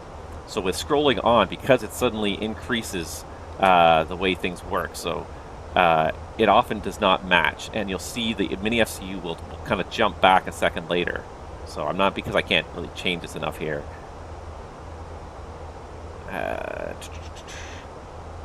What if I do this? What if I play with the VS knob? But so you'll see like a second after I've made an adjustment. So if I make a big adjustment and it jumps a lot, then a second later, all of a sudden the MiniFCU kind of plays catch up. So you really couldn't look at the MiniFCU screen before I realized that I could turn off the scrolling acceleration. So because the MiniFCU is it puts in the exact right number of inputs to match. It puts the exact right number of inputs in to match what the real airplane would do, and without any acceleration. So the acceleration, I had to turn that off. Once I turned that off, it actually made the experience so slick between the two of them. There's almost, every once in a while, there's a little jump where MiniFCU gets the information from the sim. It doesn't quite match. Every once in a while, it misses one click. But it's much better without that scroll acceleration on. So fantastic, fantastic toy. 100% worth it. The only thing that I found that was a little bit frustrating with trying to use this thing was just the push-pull aspect. It came with suction cups on the bottom that you could then use to suction cup it to your desk. It was the suction cups. I have a little bit of a textured desk surface. It's not extremely textured, but you can see there's a little bit of a texture to it. I found that it was very much not. It wasn't sticking enough, and I'd be pushing and pulling, and the whole unit would actually be sliding back and forth. So what I ended up having to do, if I can show you, if I can take it off here, and I'm not sure I even can anymore. Hold on one second. There we go. I just need two hands to kind of do it. So what I ended up having to do was I ended up having to put two screws into my desk. So on the underside here, where the suction cups actually go in, so I don't know how well you can see that there, but the two holes where the suction cups go in, I actually mounted two screws at exactly the right distance so that it sits on there. And if I can find them, there we go. And it's a little bit, there we go. And it sits pretty flush. It goes back and forth a little bit. It goes back and forth about 2 or 3 millimeters. But what I find is that it's very reasonable. You can pull against it and push against it. And as long as you're expecting it to move a little bit, you can push it far enough. So that's one thing that I found that was a little bit annoying about it. On the bottom of this, there's actually also a standard Visa monitor mount. So if you can find a monitor mount that you can monitor horizontally, you could actually mount this to a Visa monitor mount. So it's got I forget what the exact distance is, but it's got standard screw mount on the bottom for that as well. So there are different solutions, but that's totally worth it. And then my other toy down here, which is just kind of perched here, I put this on a pack of paper just to sort of get it to the right height, just where it feels like it's at the right height. I'm going to have to adjust this little table that it sits on. But yeah, my very busy sim pit here. But that was definitely worthwhile. All right, I'm going to turn off that camera for now. But that's neat that I got to work now. But I've been trying to do that for a little while now, and I finally found some software that would let me actually stream from my phone directly to a web browser that I could then display on stream here. All right, so let's just make sure I've got this back right here. 340, it is set. We're supposed to do 340 till we get to rescue. We're just very slightly southwest, and then we'll be 350 once we turn back eastbound at rescue. So there it is, rescue. Once we turn, make that about 20-degree turn to the left, we'll be eastbound again. We'll climb to 35. Yeah, MiniFCU, totally worth it. The software, very slick, very simple. And I think I've shown this before, but very simple software. You just have to run this while the sim is running, and it gives you the green lights if it detects the hardware and the add-on properly. Just a standard USB-C connection, very simple. And the only real option is just what to do with the expedite button. So this button right here is modeled on the MiniFCU. Expedite is not a function we use very often, in all honesty. It's very rarely used function, so the guys at Mini Cockpit were smart enough to say, hey, that's a button you don't use very much. What if we assigned it something smarter? So I assigned it to be the LS button, because that's a button I use most flights. I turn that on and off on most flights. So, but I will say this, I am thoroughly on board with the Mini EFIS. I can't wait to get this section. So we've got this section here, the FCU section. I can't wait to get the Mini EFIS as well, because this is probably the second most used series of knobs in the aircraft. The range knob, the arc plan, and the altimeter settings, all this stuff. When I get this and this together, it's funny, my father has joked more than once when he walked into my sim pit here. He's like, are you stealing parts from work? You got half an airplane built here on your desk. And I'm slowly adding more and more parts to it. But there's the Mach Alt Star for 340. What it is, there's something so pleasant about having the MiniFCU and not using your mouse to control stuff. Do you use those black buttons next to the engine mode for something? No. At this time, no. And I don't know if you know this in the real airplane. Just being prepared for when they let you work from home. Exactly. That's exactly it. I'm just going to be working from home soon enough. So in the real airplane, those little black things are actually not buttons. They're just indicator lights. So if you have an engine fire, it'll light up in red. And there's also, I believe, certain FADEC faults will trigger the amber fault message on this light for either engine 1 or engine 2.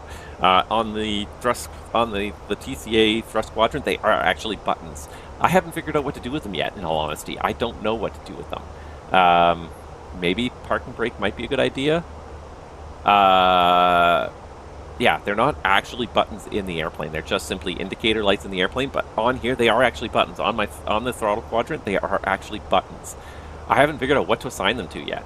I will probably one day assign them something, but I don't know what. I just don't know. I don't know what I could assign that's really useful to them. Oh, shoot. I didn't switch to 22.8. There's 22.8. And actually, now that I think about it, I never checked this setting here. Give me 1 second. I never checked my V-Pilot setting to make sure it was actually on the... So you guys could hear it, because there was just a transmission there. I don't think you guys could hear it, but that's okay, because it's garbled, because it's from Kennedy anyway. So I'm going to make sure that this is now on the correct... there we go, output there. Yeah, I have the whole Captain Flap, and that's the other thing. The add-on pack. I kind of debated and here's the annoying thing is that you can't order the thrust quadrant and the thrust quadrant add-on as one pack unless you also order the control, the side stick, and I already had the side stick. The side stick was a Christmas present to me, which was very nice of somebody. Cruise above flight level above max flight level. Oh. Yeah, here it reset to 440 because I was messing with the FCU. So there's 340. Now it should be in alt cruise properly. I probably would have noticed that any time now. Set the buttons to a passenger eject button. Forget the passenger eject. How about the first officer eject when FS2 crew starts failing me? Just eject him. I love it. I don't know what to set it to. I honestly don't. And there's part of me, as you probably saw, like I have the honeycomb quadrant in front of me, and I actually have, like, this thing is actually kind of awkward right now. I have not only the honeycomb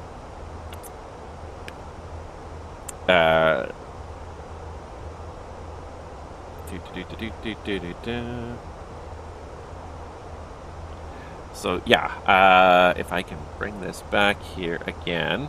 But yeah, I have a very busy setup here. So I've got my MiniFCU, I've got my honeycomb below it, I've got still the original Logitech yoke, and then I've also got the Thrust Master side stick. So I kind of have like a whole bunch of stuff going on here. I kind of want to eliminate these two things here.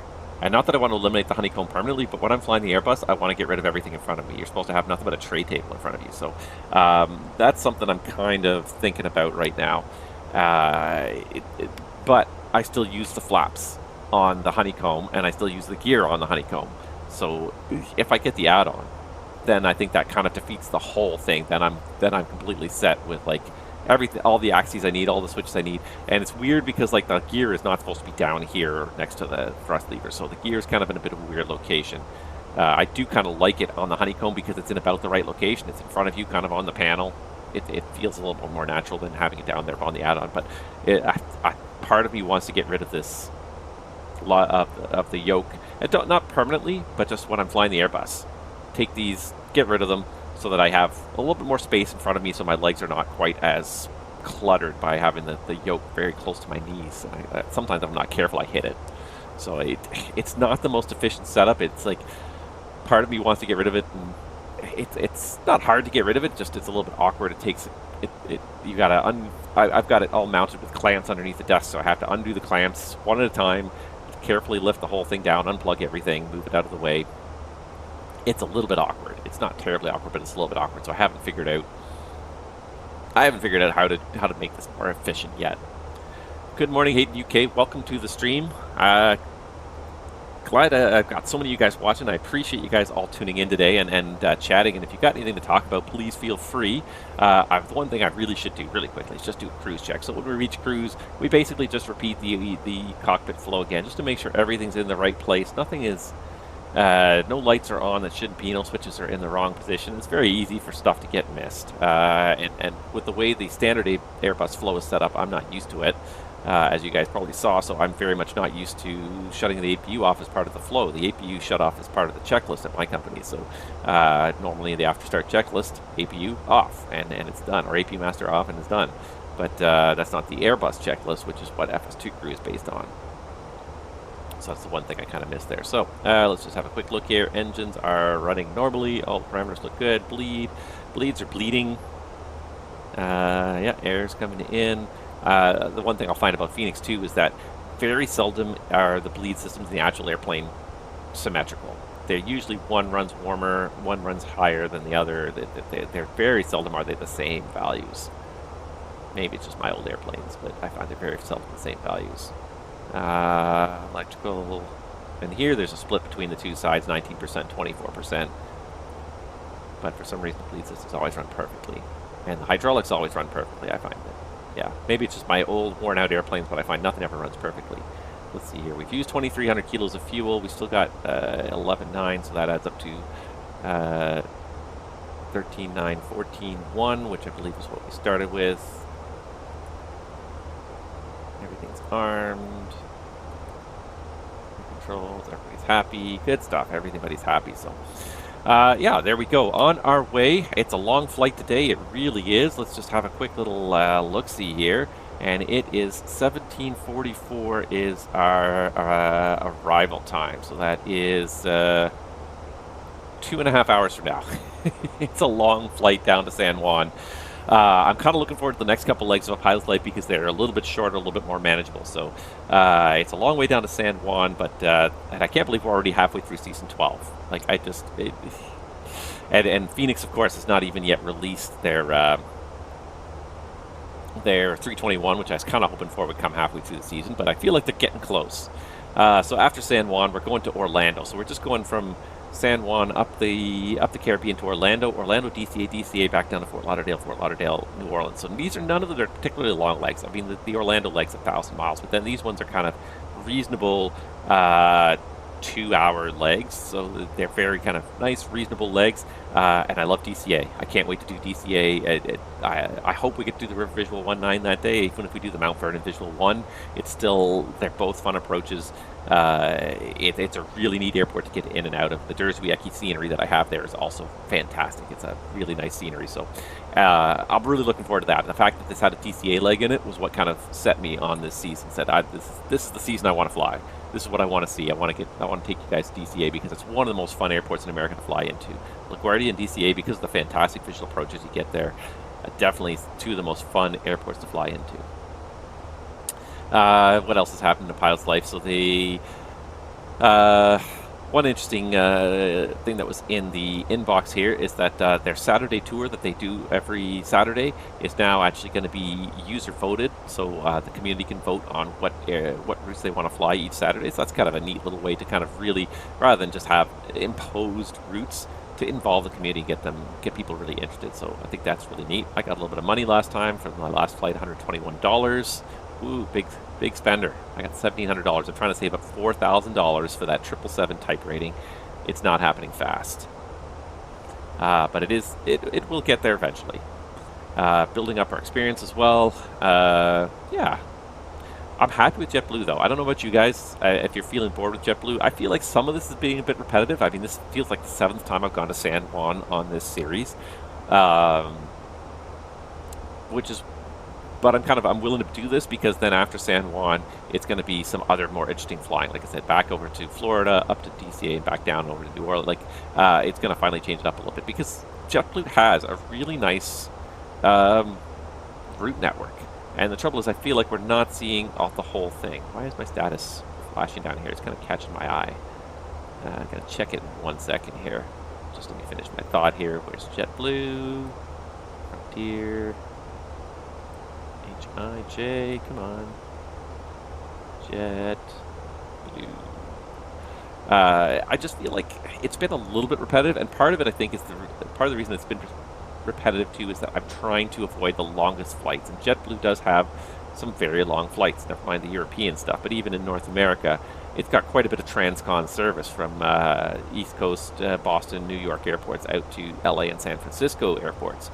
Even Seattle, Portland, those kind of things. Those are long. Those are a little bit too long for streaming. It's also got some Mexico stuff. But all the stuff up and down the East Coast, that's really what I'm after, and into the Caribbean and stuff. And then we keep going to San Juan. I'm like, why not any of these other Caribbean destinations? We've got plenty of other Caribbean destinations. The other thing that kind of surprises me a little bit that we haven't gotten is we've got very little Boston out of my JetBlue career.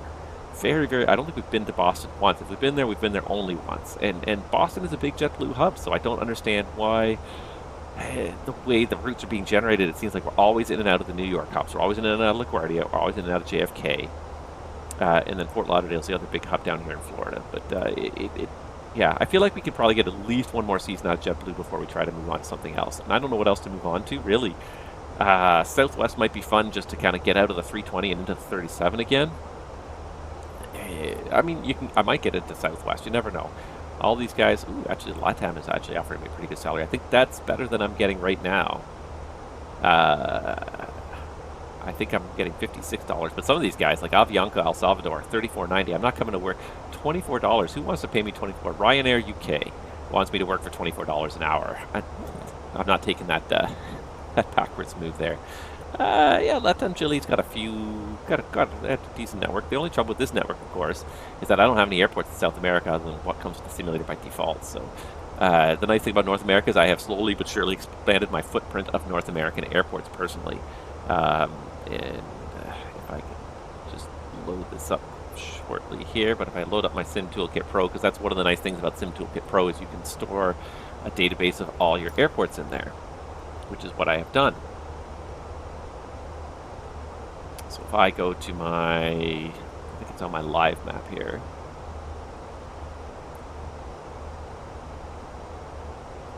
It will show all the airports I have. So all the green dots are airports that I have scenery for. And it doesn't even show them all because if you're zoomed out, it kind of screens out some of them. But these are all the airports that I have decent scenery for. So some of them are default airports, but they're the bespoke airports like Telluride, Colorado, and Aspen, Sedona, places like that. Some of that is the bespoke airports, but then a lot of this is, of course, payware airports that I've gone and paid for because I think a lot of them are very worthwhile.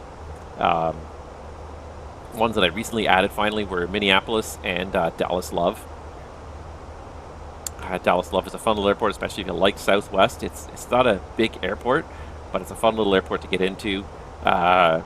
It's not big, it's not busy, it's not hard on the frame rates. Minneapolis is a fantastic airport. They've got some fantastic ATC out there on the VATSIM network. So sometimes I do this as much to get the ATC side.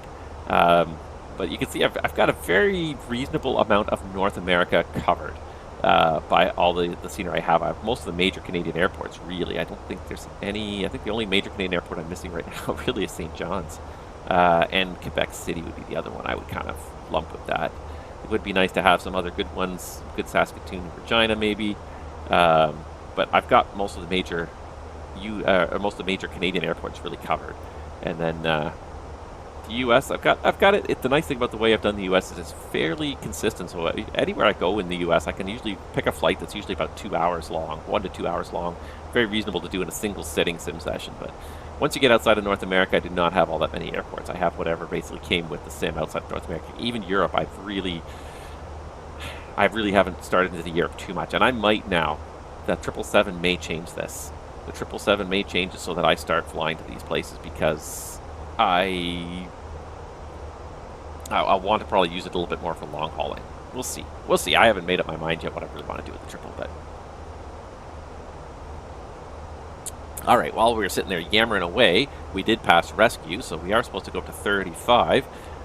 So let's go ahead and on my MiniFCU, flight level 350 set, Roger 350, and pull. Thrust climb, open climb, all blue. So much nicer to do that with MiniFCU.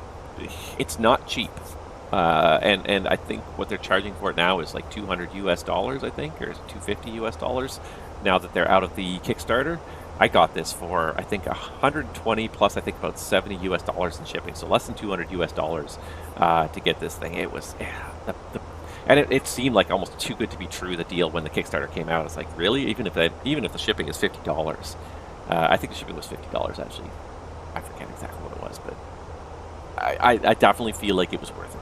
It's such a nice thing to have. And the nice thing about the Kickstarter was, of course, I paid for the unit up front with the Kickstarter, but I didn't pay for the shipping until the units were produced and ready to ship. So because they were so separated, you know, I had the sunk cost, of course, of the Kickstarter, but I didn't spend all that money all at once, so it felt like less money, I think. Called Star.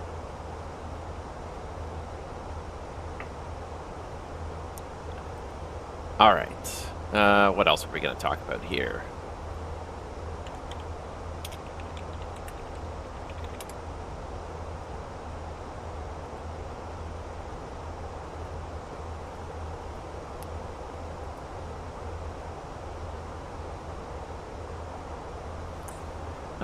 Trying to just find it here. So the one really kind of interesting piece of news, and it's nothing terribly exciting to be honest, but hey, nevertheless, just kind of happy to read.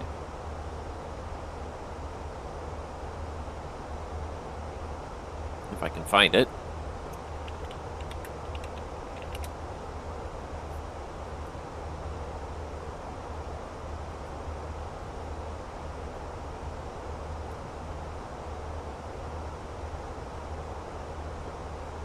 And I can't find the...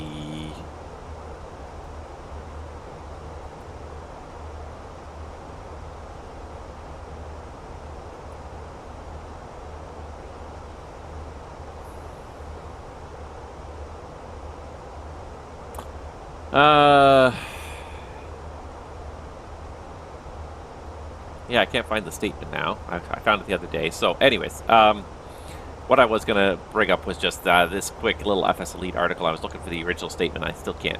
I found it before and I can't find it now. But basically, Majestic has confirmed that progress is being made for the Dash 8 in MSFS, which is just, to me, is great news. That's a fantastic airplane as well. Tons of fun to fly. Majestic did a fantastic job in the FSX P3D version. Definitely, there were a few little glitches here that I did note with the Majestic Dash 8, but overall, the systems integration, the feel of the flight characteristics, everything about the airplane, it felt big, it felt heavy, it was not unresponsive, but it just felt like a big airplane.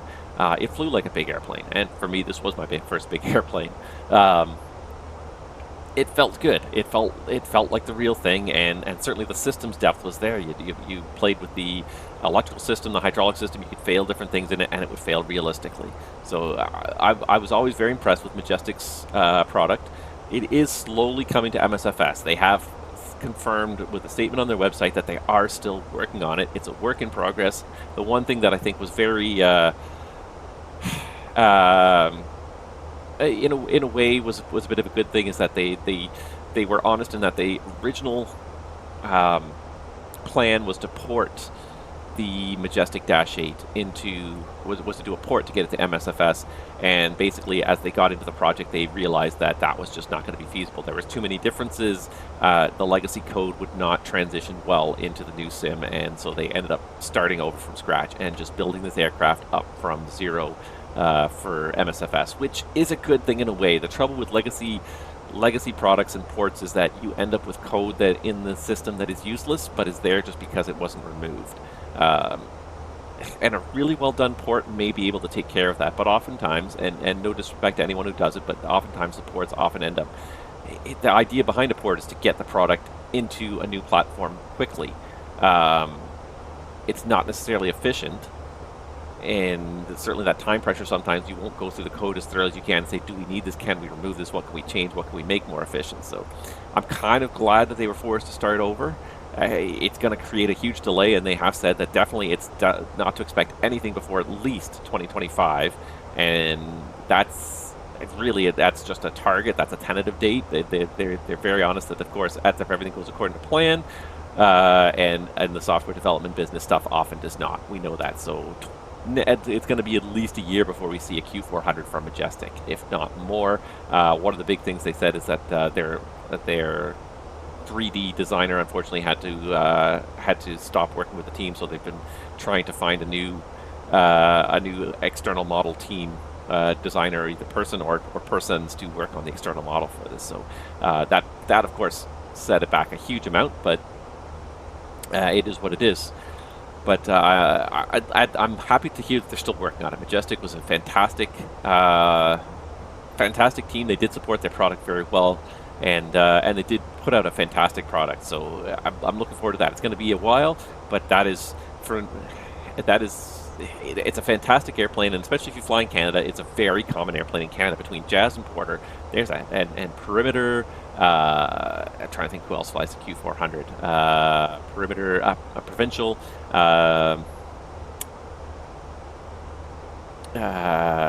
What was it, Central Mountain Air. Like the number of Dash 8 operators in Canada is really quite large, because it's a country that's well served by the Dash 8. It's not a whole lot of huge population centers.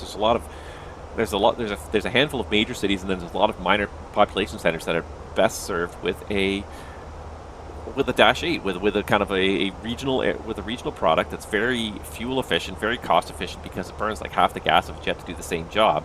It may not get you there quite as quickly. Sometimes the ride's a little bit noisier and rougher, but because you're stuck in the 20s instead of the 30s, kind of going through the weather instead of over it. But again, to meet certain markets, it's such a great product in Canada. In the US, it's funny because the Q400 is, which was 10, 15 years ago, was a workhorse of a lot of regional fleets, has almost vanished from the regional fleets. Certainly the legacy carriers and their regionals have basically done away with the Q400, replaced it all with jets. They're all jets all the time. But it served a very good niche, and in Canada at least, it's very common to see Dash 8s at lots of airports. So, and it's a great airplane because it's got such great short field performance too. You can plunk it onto the runway that's less than 4,000 feet easily. With full flap and everything, it comes out quite nicely. You don't even barely need to use the brakes on it. The beta range was fantastic for decelerating the airplane. So it's a great regional product, and I'm looking forward to seeing that in the sim. That's one of the airplanes that I think is really missing from the sim. It's a good turboprop. We have the ATR, and I mean that in the European market it's very common, but in North America the ATR was not all that common. The Dash really kind of dominated the regional market. That and then the CRJ Embraers dominate the regional market in North America. So I'm looking forward to that, to have a bit of a more realistic what am I trying to say here? A more realistic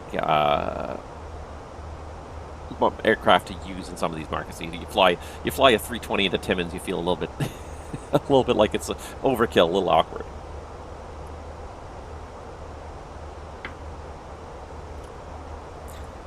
All right.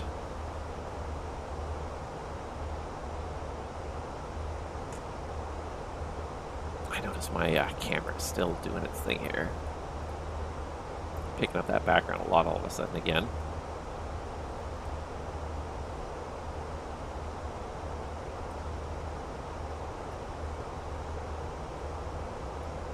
Well, that makes me incredibly realistically colored. See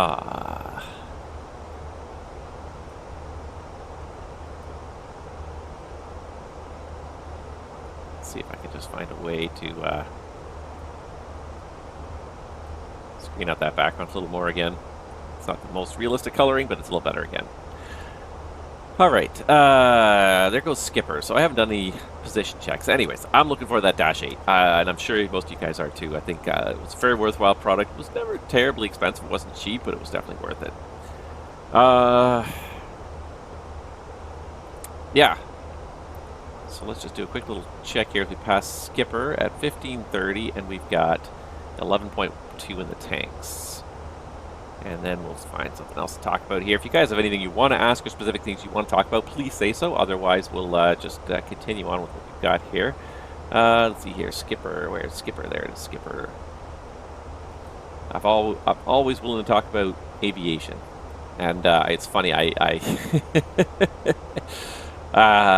did make this comment the other day, and I might be a little bit of an aviation nerd, but I had time to kill at Dallas Airport because it was a couple of hours before, I had about an hour and a half before my flight, and it was either stand or sit around the gate area, and I just sort of was grabbing a cup of coffee, and I looked at it, and I was just like, you know what, I've got nothing better to do with my life, and I ended up, sorry, not 11.8, 11.2, so we're just about right on the fuel there. That's good.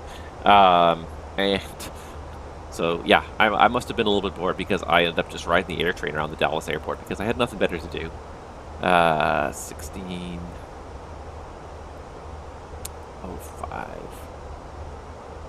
Yeah. Just for something to do. So you get to see a lot of the airport. You get a very aerial view of all the gates, and it really, like, when you get that kind of close to it, like, I always knew it was an American hub, but when you got really close to it, like, it kind of blows you away when you see the amount of airplanes that are flying, the amount of American airplanes that are there, American Airlines airplanes that are parked at the gate, and just like it just an absolutely monstrous operation there. I can only imagine trying to be the one who's trying to manage this whole operation, trying to work in the airport operations for American Airlines there, and you just have literally 100 flights an hour coming and going by the looks of it.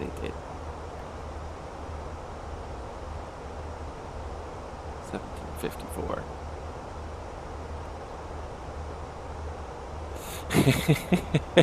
It's less stressful for you because you know the plane isn't leaving without you.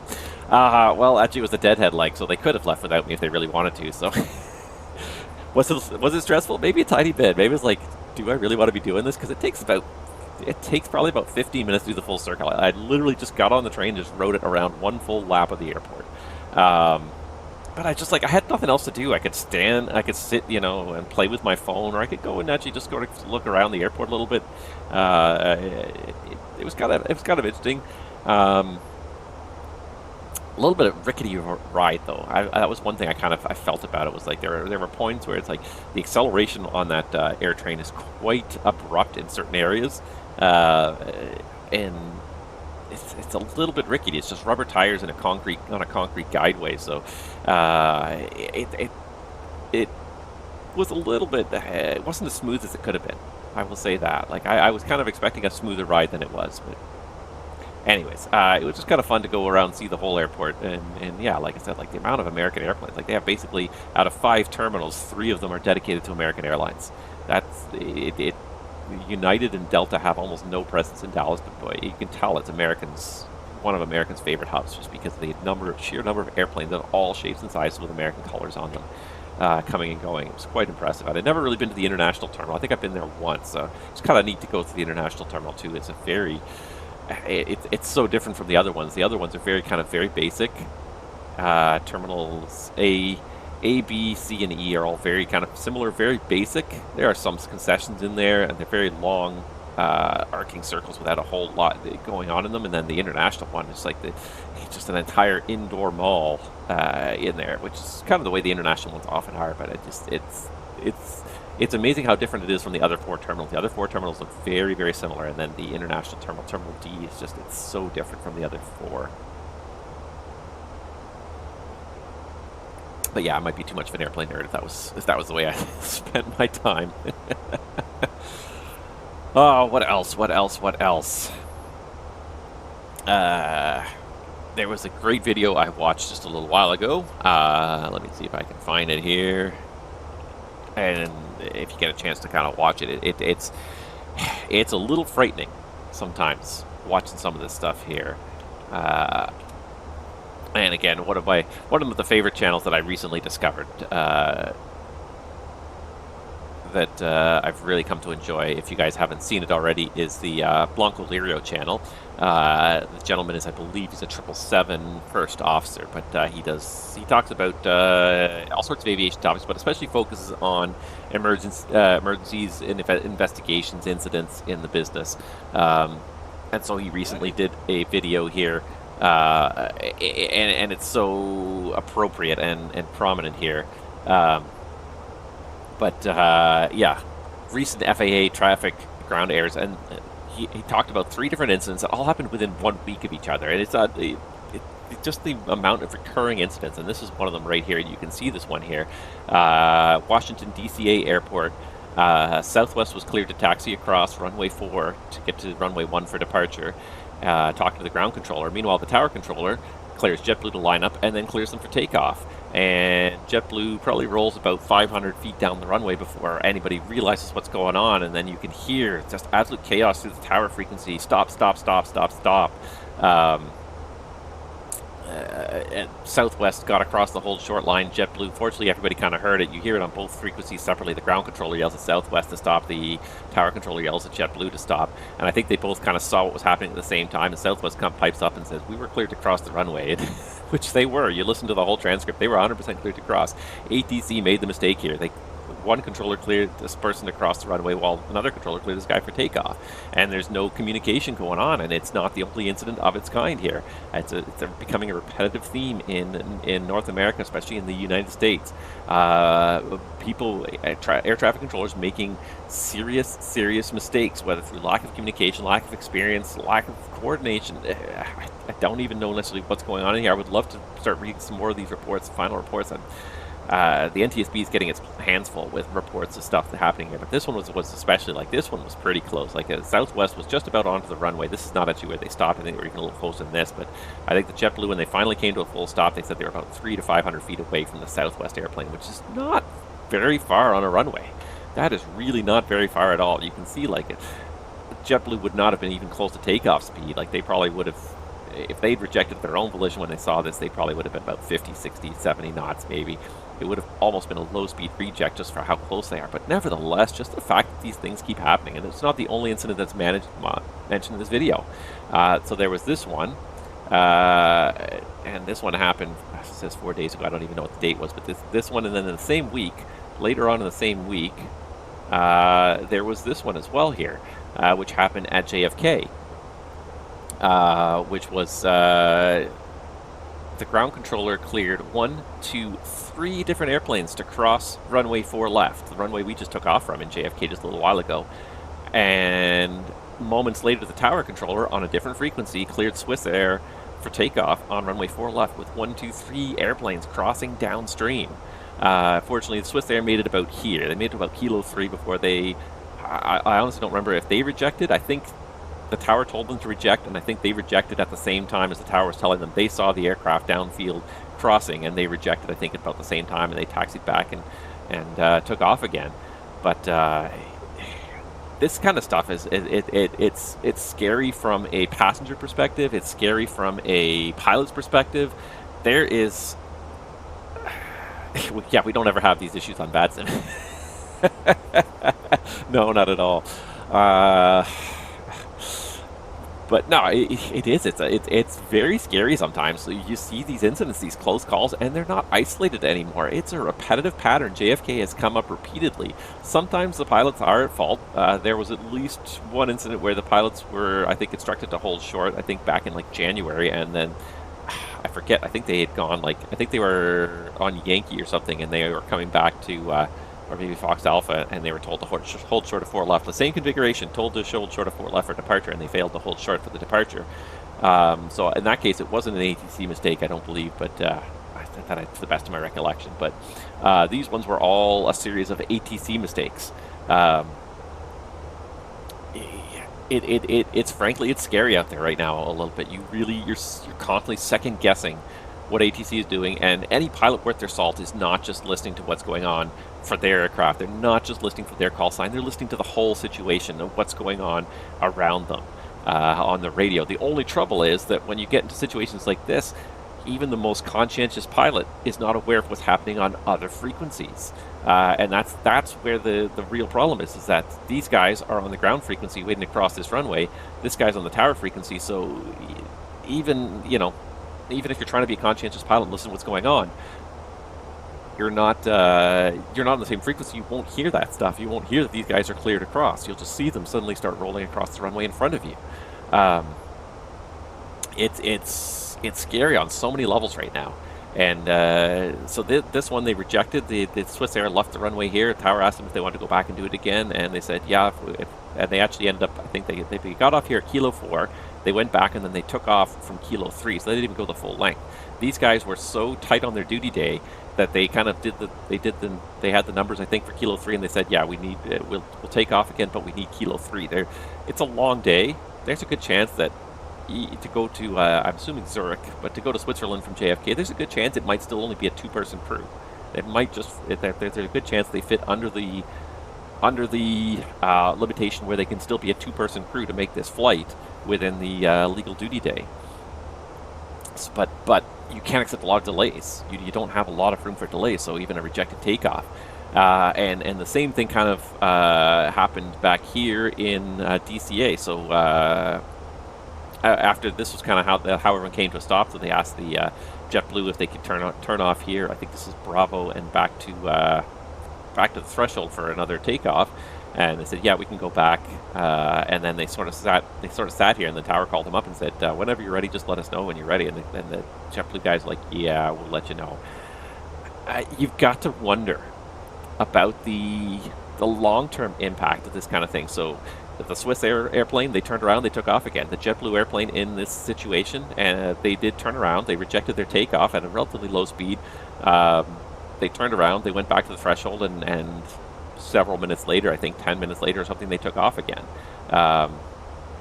Southwest went and took off again. You've got to wonder, though, about the long-term, not necessarily long-term, but longer-term in terms of the flight impact of this sort of situation. Like these guys here, their hearts were pounding. I guarantee you, their hearts were absolutely pounding when they suddenly heard stop, stop, stop, without even necessarily seeing it. For at least a couple seconds, their hearts were absolutely pounding. Adrenaline was rushing. They jammed the brake pedals probably to the floor, max reverse, just until you kind of anything to decelerate the airplane until you figure out, okay, what's going on, why are we stopping? And then you see the Southwest, you see where the conflict is, you say, okay, can we reduce the deceleration rate? But for at least a couple seconds, just absolutely the adrenaline is just pouring through their systems. And then, of course, nothing much happens. Okay, it was fine, it was a low-speed reject, you guys want to go? Sure. But what's going to happen, they're going to be on that adrenaline high for probably 30 minutes to an hour. And then, depending on where they're going, 30 minutes to an hour later, the adrenaline's going to wear off, and then the real kind of the thinking and the analysis, the introspection is going to start to happen while they're sitting there in cruise, and they're going to be like, how close did we really come to disaster? And they're human beings like anybody else. They're going to do that self-analysis. They're going to say, what did we do wrong? Could we have done something different? And even if we did everything right, how close did we come to having an accident here, having a serious accident happen? And it's once that adrenaline wears off and the self-review starts that maybe some self-doubt will creep into the situation. Maybe they won't be in a good frame of mind at that point. And I don't know if it's common in a lot of airlines, but 2 of the airlines that I've worked at have had a very strict policy of any reportable accident, any major incident, and they even define any takeoff, any high-speed rejected takeoffs, any high-speed rejected takeoffs result in immediate removal from duty. The basic premise being that if you have a serious incident happen in an airplane, at the earliest opportunity, you remove the pilot from service, because the pilots themselves probably will not be able to judge their own state of mind. Not that anybody else necessarily can make that judgment, but rather than even make the judgment, we're just going to say, we don't believe you can make a sound judgment about your own state of mind. We're going to remove you from duty until you've had time off to reflect, slow down, decelerate your thought process and maybe even have a chance to have a talk with a chief pilot, with a management pilot of some kind. So I've had multiple companies where that's the policy. So in this case, JetBlue went back and they took off again because they did a low-speed reject. They didn't meet the threshold. I don't know if they have that policy. I think it's a fantastic policy because you don't know how you're going to react down the road when the adrenaline stops pumping. And because I can think of one situation that happened for me where we had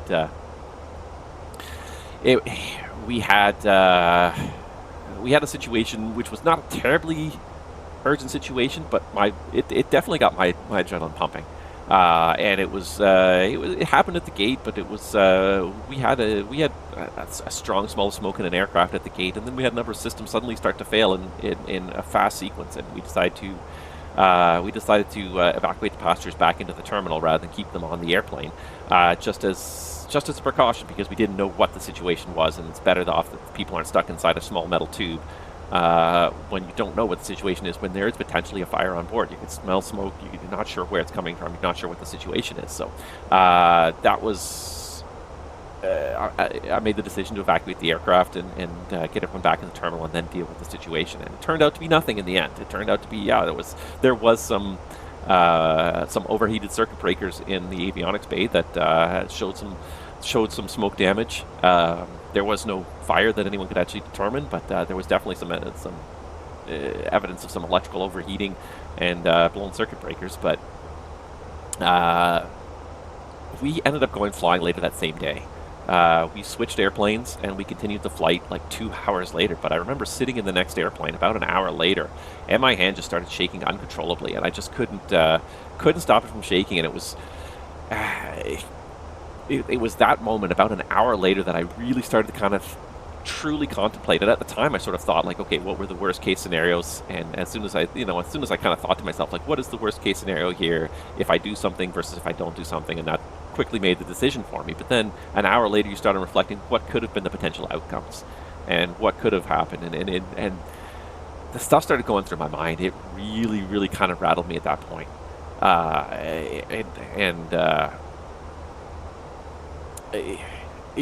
I kind of wish we didn't go flying again. We hadn't gone flying again that night. And I kind of thought like maybe I should have had a call with the chief pilot, talked to them and said maybe we should be removed from duty, because nothing serious actually happened, but in our minds it did. And because of that, an hour or two later, like all of a sudden we were not necessarily in the best frame of mind to go and perform the job. And this is why they have those kind of policies. And then, so it makes me wonder about these guys in this JetBlue airplane that did this reject. It was a low speed, but you can kind of hear it if you go and find this recording here and you listen to it. You can kind of hear when the tower asked them if they're ready to go, and then I think they were kind of having a talk in the flight deck. It sounds like they were having a talk in the flight deck. They were reflecting on what had happened. It's like, do we feel like we're good enough to go? And they went again in the end. And you have to kind of wonder, like, was that the right decision? And I can't make the decision for them. I'm not saying that it was a right decision or it was a wrong decision, but I'm just, for me, I'm just saying, what are the implications? And definitely, it's hard to make that judgment about yourself some of the time. Are you truly in a good frame of mind to go to work or not? And to continue working, and it's hard to do that self-evaluation. Certainly after an incident like this, at the very least, you would want to have a phone call with a management pilot, with your chief pilot, with somebody in the management pilot, just so that they can kind of do an external evaluation, talk to you, see if you sound normal, see if you sound. I would have given myself a day off if I was the pilot. Yeah, for sure. But that's the trouble, is like with pilots especially, we're often very mission oriented. Let's get the mission done. Whatever we got to do, let's get the mission done. And it's not that we give up safety per se, but we're just very mission oriented. We know there's an end goal. We know there's 150 people in the back who want to go to whatever, that want to get to Chicago or wherever they want to get to, and we want to get them there. We want to be the people. We don't want to give up and say we can't do it. It's very counterintuitive to a pilot to say I don't want to do it, I can't do it, but it's also just hard to mentally self-evaluate yourself. It really is, and especially at that point in time where the adrenaline's running, things have not gone well. You know, certainly if there's ever a major accident, pilots are always held out of service with pay until they've had a chance to speak to the investigators, until they've had a chance to have medical evaluation by some third party who can look at them objectively and say, you look like you're ready for work, or you look like you're having trouble dealing with this. Take some time off work, deal with it. It's a tough thing to self-evaluate. So, I certainly, that was one thing that that triggered me a little bit, and I noticed it when they went back.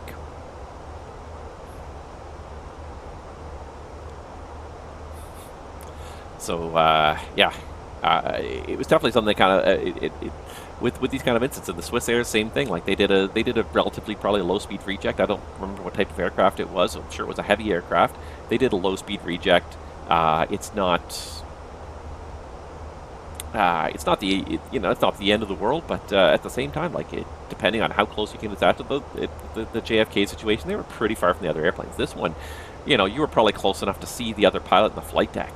By the time you came to a stop, like that's enough to really make you sit up and say this could have gone really bad really quickly, and maybe I need some time to think about it. But pilots are the last ones I think to give themselves days off in a lot of cases, and fatigue is another one of those things where fatigue I think is more prevalent in the industry than most people ever want to acknowledge, because pilots, again, they want to.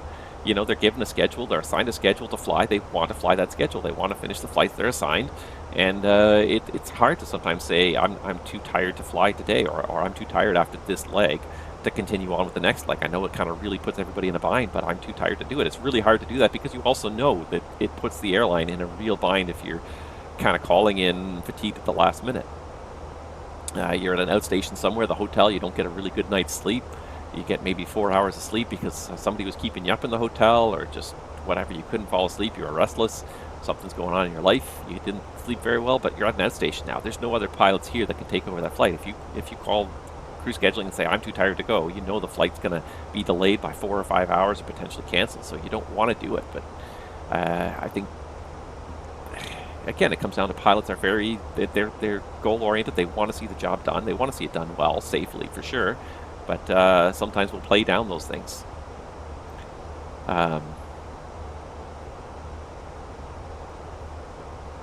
It's an unfortunate side effect of the business. We're willing to accept a lot of things. We're willing to take... It's not that we're willing to take the risks, it's that we will often downplay the risks of fatigue in our mind. Oh, it's fine, I didn't sleep too well last night, but I slept well the night before. Today's going to be a short day, it's only going to be 3 hours of work, we'll be fine, we'll get to the next airport pretty quickly, and then we'll be on our way. So, yeah, sometimes you just have to know when to say no, and it's not easy. It's not easy to say no. Anyways, it's kind of scary out there though in the U.S. right now. Some of the incidents that are happening, and I feel like the FAA still just does not want to acknowledge the fact that they have a huge problem, a huge staffing problem, a huge training problem, a huge experience problem, and people are just feeling pressured to work overtime beyond what their limits probably are, and that's why mistakes are being made. People are being forced to do more jobs, and we make the job work. And even the pilots are making the job work in the face of all these ATC issues. It's like, oh, well, it was unfortunate, it was a close call, but we'll turn around, we'll try it again. And the controller's doing the same thing. While I'm working ground tower and delivery at this major airport all by myself.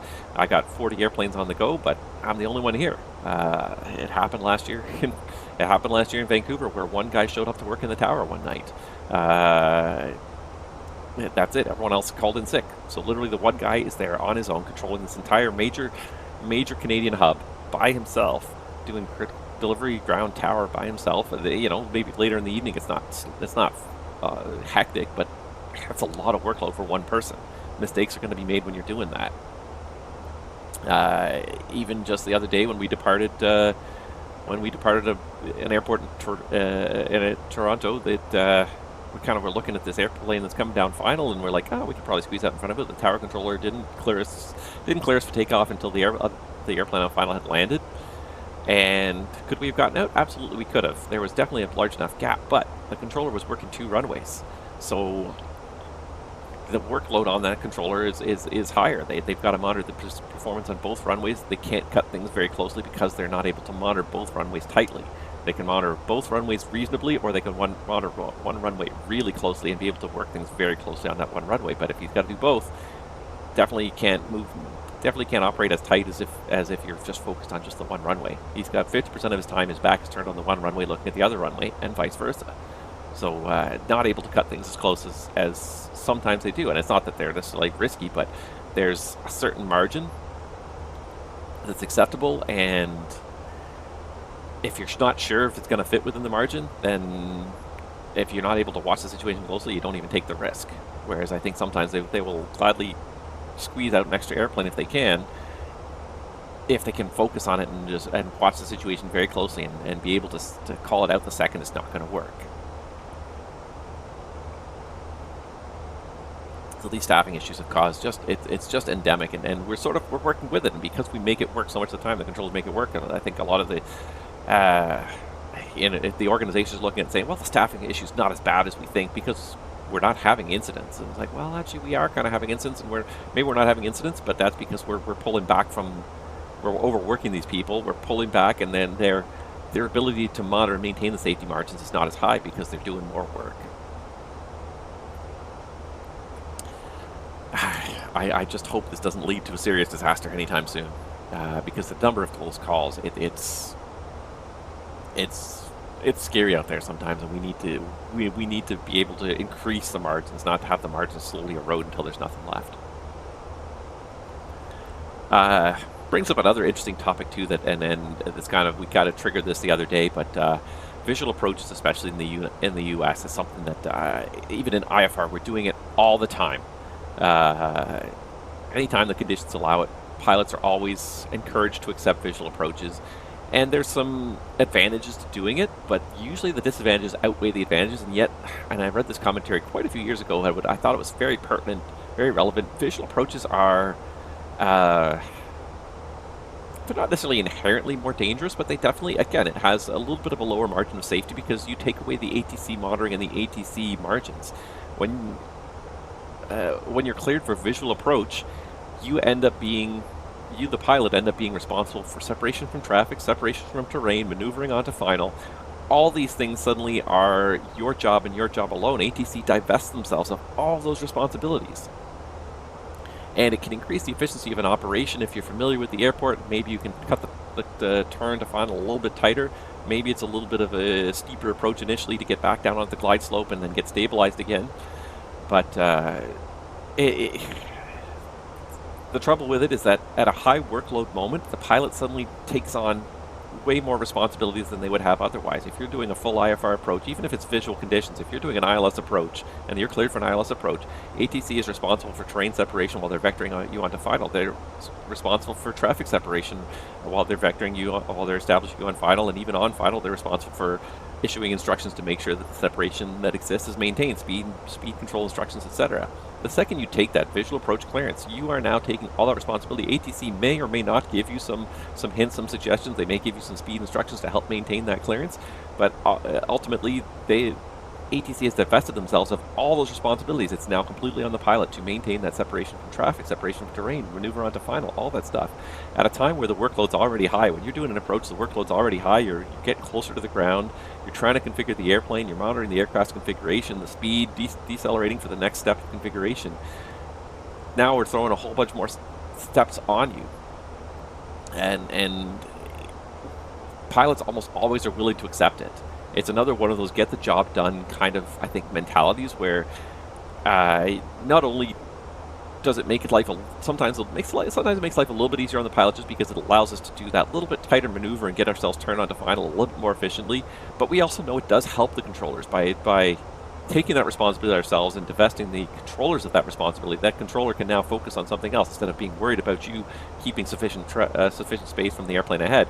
They can now go and work on the next 3 or 4 airplanes in line instead of still focusing on you as well as the next 3 or 4 airplanes. So we know that also we can reduce the safety margins when we're following another airplane. Instead of having the minimum radar separation, if we're on a visual approach, we can reduce below that minimum radar separation. So it helps the controllers get more airplanes in and out of a runway, especially if you're doing parallel simultaneous approaches. If one of the aircraft is visual, then the separation minimums for the people intercepting final side by side become easier because one of them is visual. They can see the other traffic. The controller doesn't have to maintain that separation as as far down final, so it does increase throughput to the system, and I think pilots realize that and want to help out, but it's one of those things where pilots are often too eager to accept that clearance in the real world. So we'll just take the visual. Yep, we got the airport in sight. Okay, cleared the visual for runway 26 left. Okay, cleared the visual 26 left, and all of a sudden all that responsibility is on the pilot. The controllers, moving on to their next project.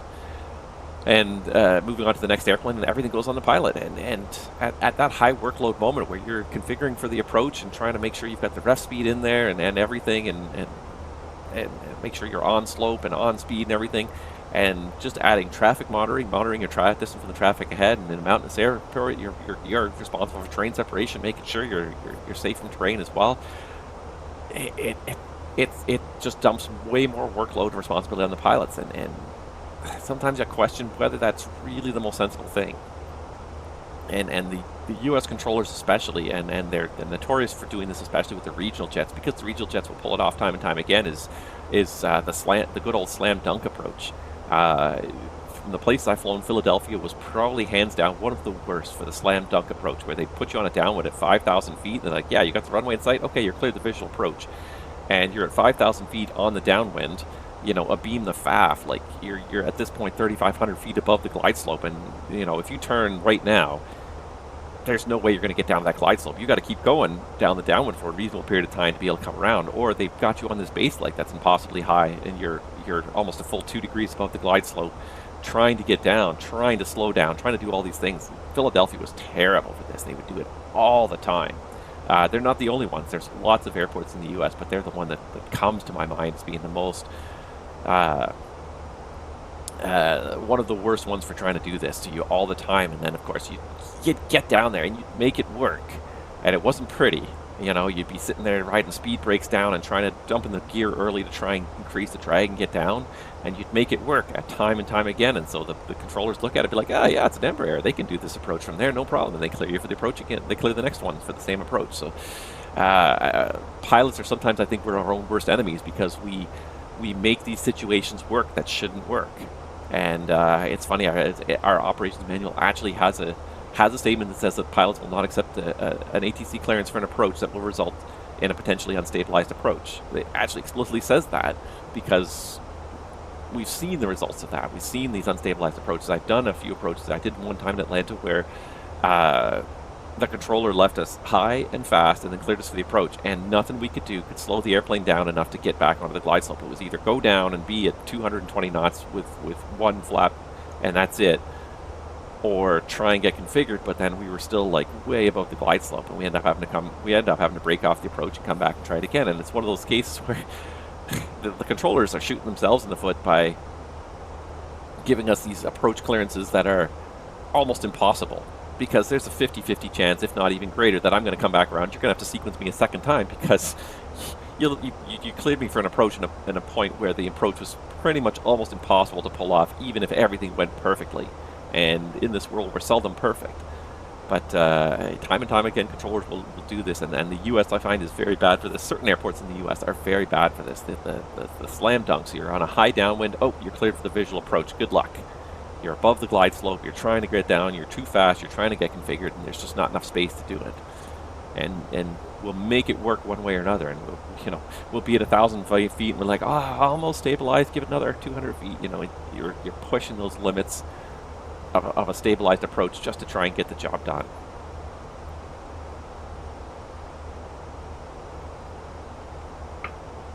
Well. Alright, what time is it here? Let's just see here. 16:04. I can see our equal time point. We still got, what have we got? We still got almost 2 hours to go here. My coffee's kind of going right through me this morning here, so must be strong coffee. Let's do this. I'm going to, first of all, I just want to have a look at the approaches into San Juan here. Let's see here. Oh, there you go. Some moderate turbulence there. What am I trying to do here? Navigraph.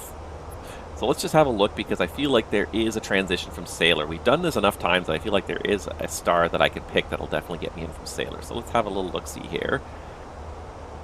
Little wind shift from Microsoft Flight Simulator. Thanks, Microsoft Flight Simulator. Now you're doing it even worse than before.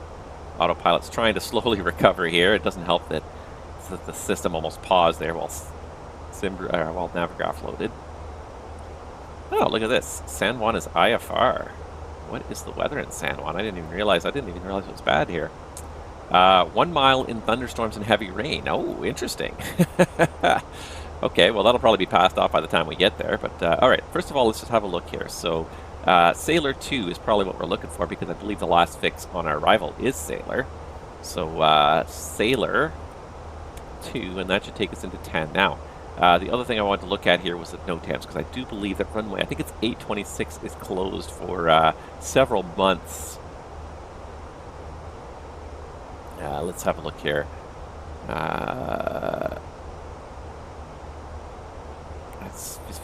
think they were doing like a repaving job or something, so I was looking at the NOTAMs yesterday. I was trying to look at the NOTAMs ahead of time yesterday because I had a little bit of time to kill yesterday. There it is. Runway 826 closed 14th of March to 31st of May. So it is going to be a runway 10 approach most likely if that's what the weather is favoring. It is an east wind right now even with the thunderstorms. So let's put in the arrival here just so we can get a realistic routing. So we do have ILS 10. And so we do have ILS 10. Sailor 2 arrival. We're not going to put a transition because it should put us right from Sailor at that point. And then we might need a VIA in there. So let's scroll down here to where Sailor is. So there's Flabo. Runway 10 transition here. It is Flabo, Pleno, Tanner, and then Remzi. Yeah, okay, so it's all in there. That's good. That'll give us a little bit more of a realistic descent profile as well, assuming that the 11,000 sailors are there. It's a little bit early to be going through this, but I just wanted to kind of adjust this and make sure it was realistic. And that looks realistic there, so that's fine. Okay, good. So now we've got a completed route to our destination with no discontinuities. That's good. Let's also, while we've got Navigraph up, no, I can't do it in the sim. That's fine. Let's just have a quick little look-see and make sure that this weather does look like it's going to move off here. No, not there. But on the actual sim brief planning window here, this will give you weather.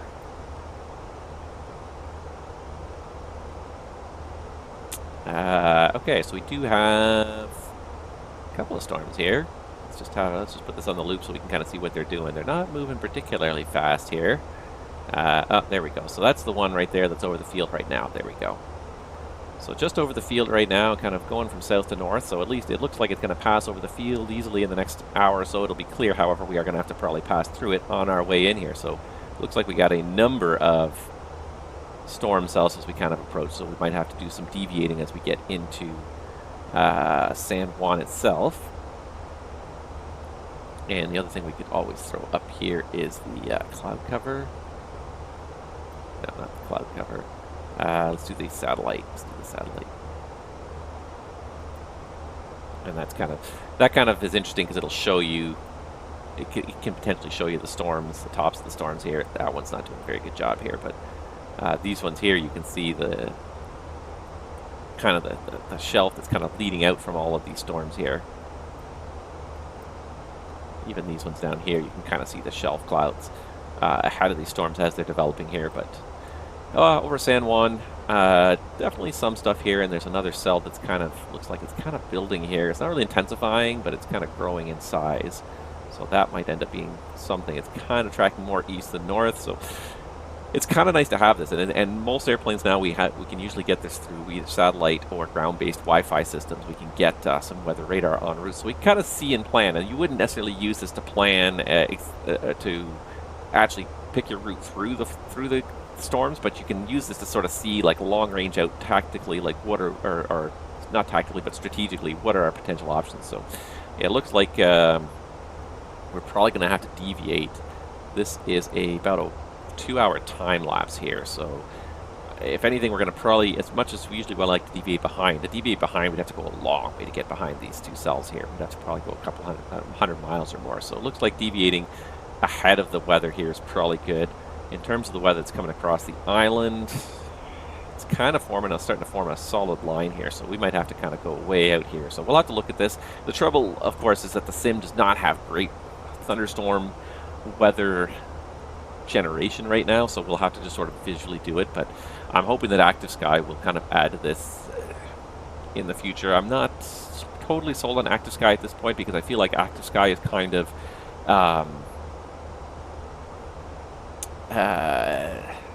what am I trying to say here?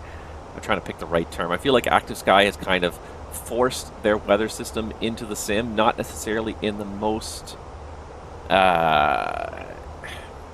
not necessarily in the most integrated, tightly integrated way. I think they've kind of had to kind of backdoor their way into the weather engine. They don't have necessarily a truly proper API to modify the weather engine, so they've sort of had to backdoor themselves into the MSFS weather engine. And so I don't think it, from my impressions, I don't think it does everything that it should. It doesn't necessarily provide like a really realistic experience, especially with storms. I mean, and I understand, like, it's hard. It's very hard. The amount of data, the amount of information you would need to realistically replicate an area of storms within the sim. You know, if you're trying to inject the outside weather and make it a realistic representation of what's happening in the real world, that would be a lot of information you'd need. I understand that, so I kind of understand Active Sky not doing that, and I kind of understand MSFS not necessarily allowing it, but I think that is the future. To me, that's huge. That is a huge part of the job, is navigating around weather, and all summer long in North America, there's thunderstorms all the time everywhere, convective weather all the time everywhere. Navigating in, around, through it, finding the best way through a line, that's a huge part of the job. So not having that simulated in the sim kind of makes this en route part boring, for lack of a better way of putting it. It makes it really boring, I'm afraid.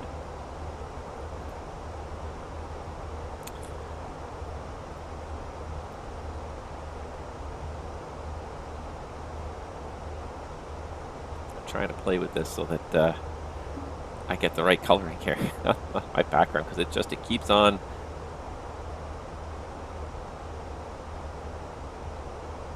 There we go. It's kind of changing the color just a little bit, but the light is kind of failing me now. The sunlight that was there before, that was kind of lighting that up and making it one color, is now shifted and made a different color. It's a bit awkward as the sun comes and goes. I'm trying to watch this stuff behind me here. Anyways, and then of course now it makes it seem really dark.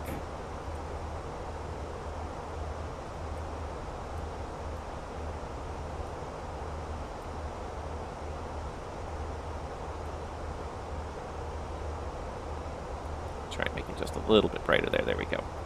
Anywho, yeah. All right, we're just approaching the equal time point. I think I might actually take just like a short, like 10-15 minute break right now, refill my coffee cup, maybe eat a little something, and then come back and we'll start setting up for the arrival. And if you guys have any suggestions, because we've done this flight before, so if you guys have any suggestions for a failure that you'd want to see, because nothing seems to fail too exciting right now. If you guys don't have any suggestions, I'll put in a random failure. But if you guys want to suggest something, and it can be something serious, anything that's available in the Fenix menu here, post it in the chat there. And when I come back, we'll contemplate it. Sometimes I kind of wish that other people could remotely control this stuff here and remotely set up our failures. I think that would be a really interesting way of handling this stuff sometimes.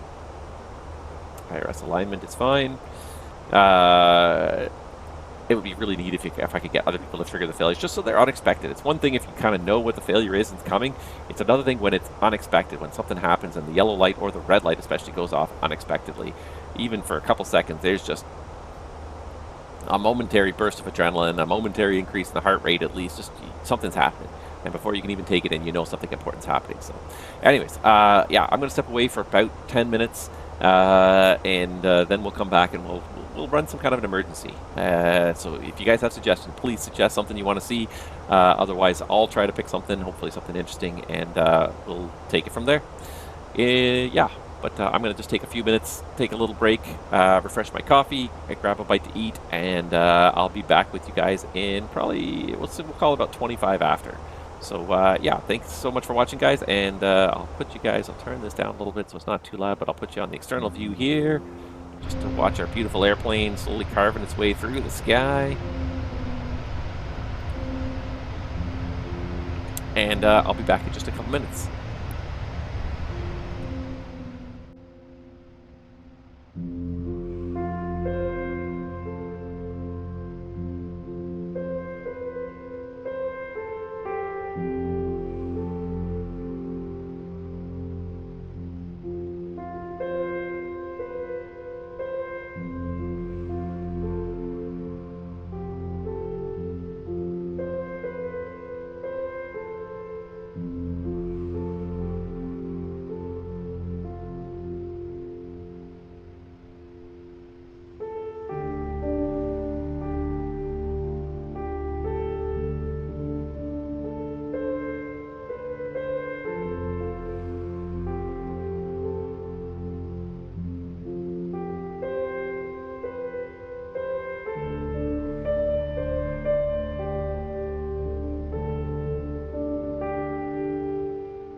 Alright everybody, Captain Nabs back with you once again.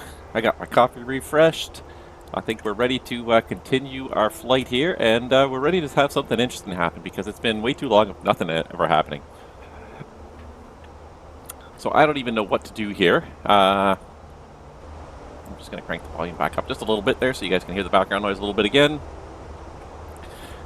I would just like to do something because I haven't... the trouble is when you do like random, it's never anything interesting. It's always pretty docile stuff when you do random, so... let's see here. We could fail a FADEC channel. We could do engine surging. That's never good. If I'm going to do any of this stuff, I should probably have my QRH ready to go because I'll need to pull that out and do some of this stuff here. Reverser unlocked. Reverser unlocked in flight. That might be an interesting one. Who wants to see reverser unlocked?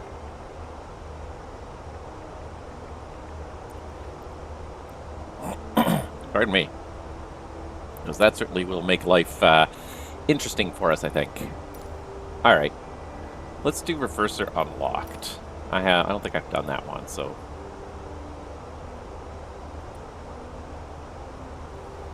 Alright. I have not done this one before. Oops, not trying to do that. Just trying to get rid of the screen here. Alright, and bing, something went off. And we got... Alright, so we've got something interesting going on here. Engine 1 reverser unlocked, engine 1 at idle. Alright, so... We're going to first of all make sure the aircraft is still flying. So we do have autopilot's on, flight directors are on, auto thrust is on, and we are losing speed, as you probably noticed, because engine 1 has gone to idle reverse. We're not going to be able to maintain altitude, so this basically constitutes a high altitude engine failure at this point. So before we even perform the ECAM actions, we're going to do the memory drill for an engine failure at altitude. Alright, so in which case we would have to do thrust levers MCT, disengage the auto thrust. So auto thrust is off, and we'll need to set the speed green dot. So I'm going to pull the speed. I'm going to set it to green dot. And I'm going to go ahead and pull that. I'm going to switch it to speed. So it's selected speed 229. We'll keep it on present heading for now. And altitude will need an altitude because the engine's going to fail here. So at our present weight of 66,000, we could easily... I'm going to set 180 for an initial descent here. Where the engine fails, I'll actually be able to get some readings out of the FMS. But you can see the speed is decaying, and if I don't do anything, the speed is going to decay further until the point where the aircraft stops. We don't start a descent. Alright, I'm monitoring the speed. Let's notify ATC. If we had any ATC online, we'd notify them that we're going to need to descend. And, alright, ECAM actions. Alright, so engine 1 reverser unlocked. Engine 1 thrust at idle. thrust lever 1 idle. So thrust lever 1 confirmed and idle. Idle. Max speed 300 or 0.78. Okay, that's not going to be a problem at high altitude. If buffet, max speed 240. So right now I don't notice any buffeting. So if the reversers have actually opened, they're not just unlocked, but they're actually opening, you might get some buffeting, then you got to reduce speed even further. Alright, so I don't think so. So 307.8 sounds reasonable. Engine master 1 off. So engine master 1 confirm. Off. And rudder trim full right. Alright, you heard the power transfer. Alright, we're just getting back to green dot speed here. So what we're going to do is we're going to pull open descent. And what we can get now is we can get a recommended max of 219. So let's go ahead 210 for a descent. And that's now engine 1 shut down as well. So now it's going to descend at the green dot speed to 210. And we'll have to make some decisions here shortly. Rudder trim full right.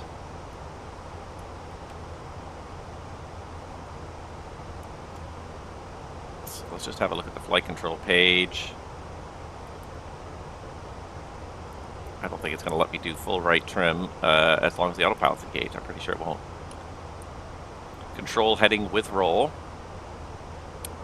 And shut down. Engine mode selector ignition. So the engine mode now has got to go to ignition. And if no fuel leak, imbalance monitor. So we're shutting it down because of thruster first. If we do a quick check here of the fuel, let's see here, 8.4 in the tanks, 5.9 burned. 9, 10, 11, 12, 13, 14, 3. Yeah, no, I don't think we're going to have any leaks. So we'll monitor the imbalance because we're now shutting down an engine. We're going to burn all the fuel from one side. And TCAS mode, select TA. So TCAS is now going to TA. And that's it. So if no fuel leak, imbalance monitor, if buffet, max speed 240. Clear engine 1. Clear engine 1. We've got land ASAP in amber. And we've got the bleed page. So you can see the left side engine. We have shut it down now because the reverser was hanging out. So the number 1 bleed is off, but the number 2 bleed is feeding pack number 2. Clear air bleed, and elect page. So we've lost generator 1 because the engine is shut down. Generator 2 is feeding both buses, but we can take this opportunity to take a moment and start the APU. And when we get down to 25,000, actually no, we can't start the. Yeah, we can start the APU. We just can't use the bleed, but we can use the. We can use the generator. So we'll get the APU started. Clear elect, and status. All right, so stop ECAM. First of all, let's just check out where we are here. So we're in descent. 338 for flight level 210 is what we estimate the service ceiling to be with 1 engine inoperative. And we've got the descent rates already reduced to less than 500 feet per minute. So what we can do now is we can switch to the further part of the en route engine failure, which is set VS minus 500. And what we can now do is re-engage the auto thrust. The engine's shut down. We're descending at a very low speed. We'll actually reduce thrust to maintain our speed of just over green dot. So we've got the engine's going to go to idle for a split second. It really didn't need to go all the way to idle. That's a little bit dramatic, airplane. And then it's going to bring thrust back once it gets to the blue dot. So we're going to now descend at 500 feet per minute down to 210 in a controlled fashion. And it should bring the thrust back up here in a second. I'm just kind of watching it just because I want to make sure that it does do what it's supposed to do here. Then we'll continue the status.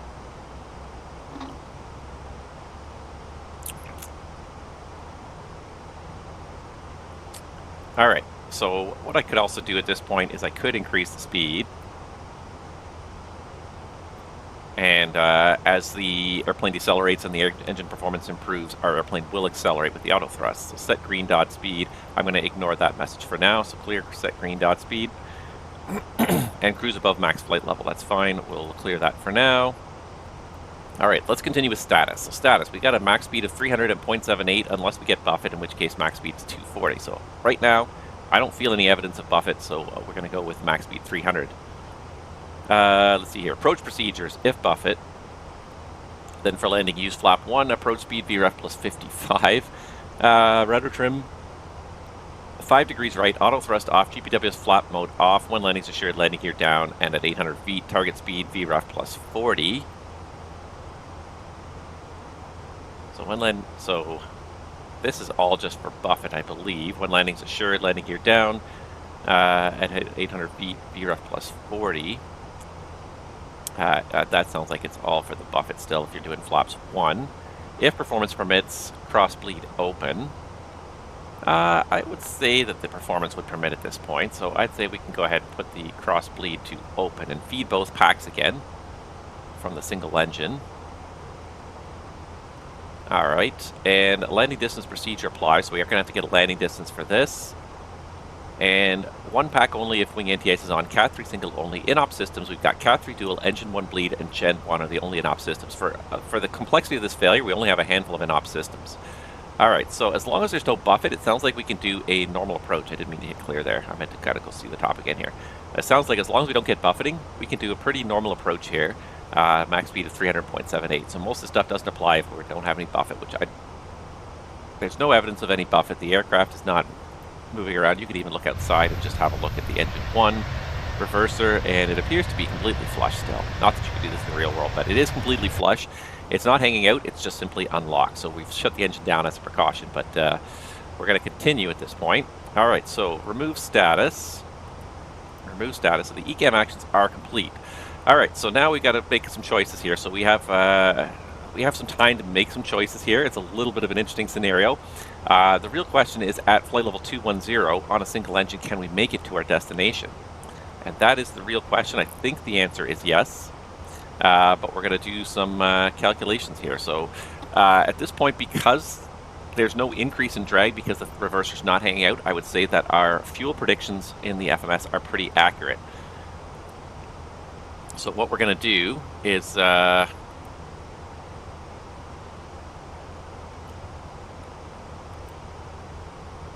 put, let's see here.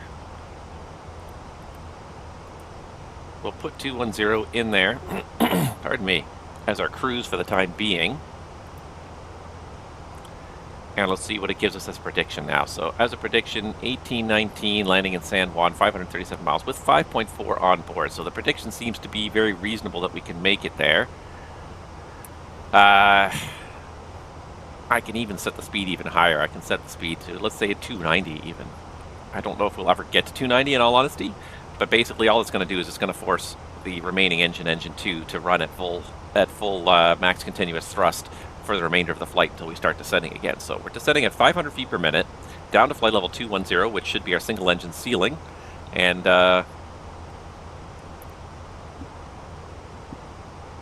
continuing on. So at this point, we could continue, we could divert. So we could look at where we are on the charts and decide if a diversion is a suitable option, is a suitable consideration. And it's a consideration. At this point, the aircraft is still flying.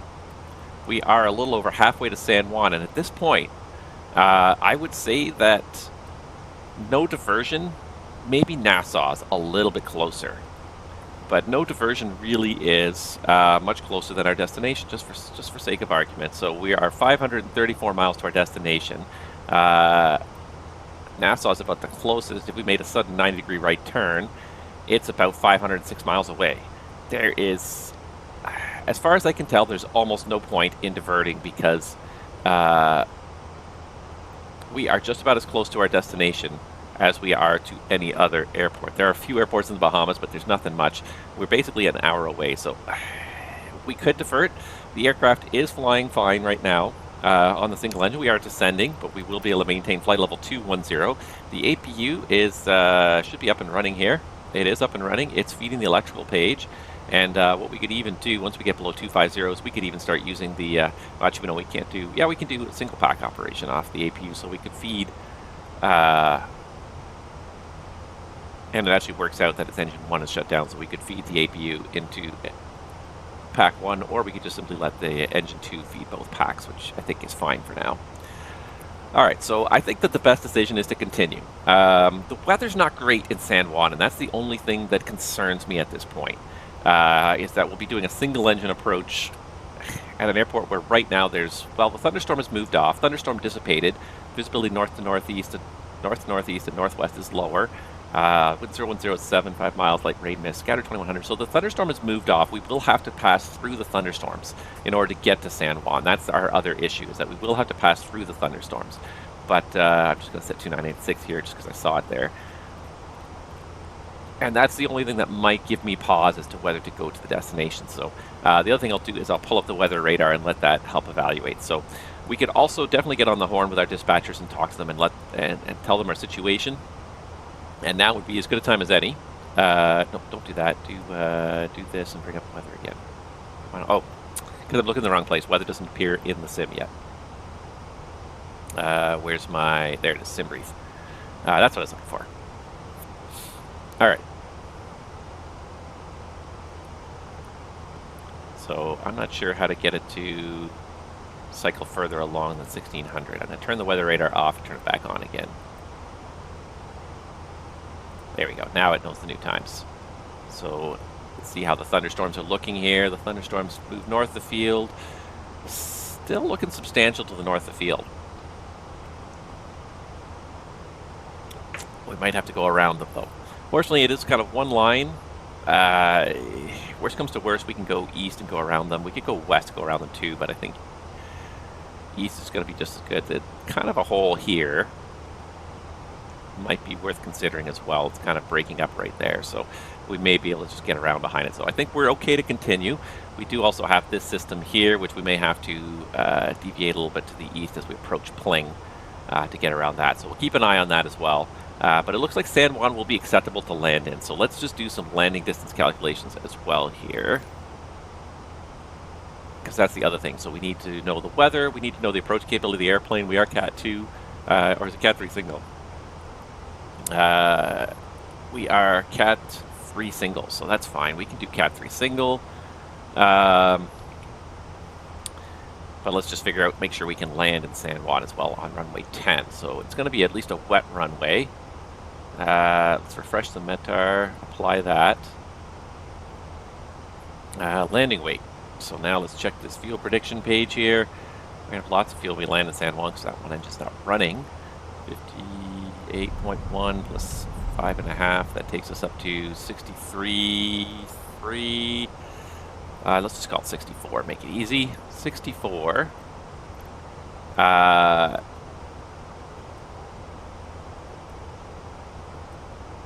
Medium auto brake, no reverse. Manual landing, we'll do flaps full, auto thrust on, and definitely, let's see here. Landing distance procedure, so engine system, reverser unlock with buffet. So we're not doing reverser unlock with buffet. Shut down if engine fire pushed and if ice accretion. So max manual due to failure calculation. So yeah. So we're going to do a max manual brake. 57.48 feet is the distance. The factor 6,600 on an 8,000 foot runway. So we could definitely land in San Juan distance wise, as long as it's good. If it's, what does it go to, medium if it's standing water? If it's medium, it's going to be pretty dicey. But if the thunderstorm has moved out, it's just wet, we're okay. If it's medium, we're getting kind of dicey there. We could do one reverser, yeah, so we can't take credit for that. Okay. Our calculators let us take credit for one reverser in op and one reverser working. So no reverse planned, flap full. We can do it if it's good. So the other thing to consider is what are the other options. So, and this is something you talk to dispatch about as well. The ones that stick out to mind right away, Punta Cana. And let's just check the weather. So where's MDPC here? Our alternate is MTPP.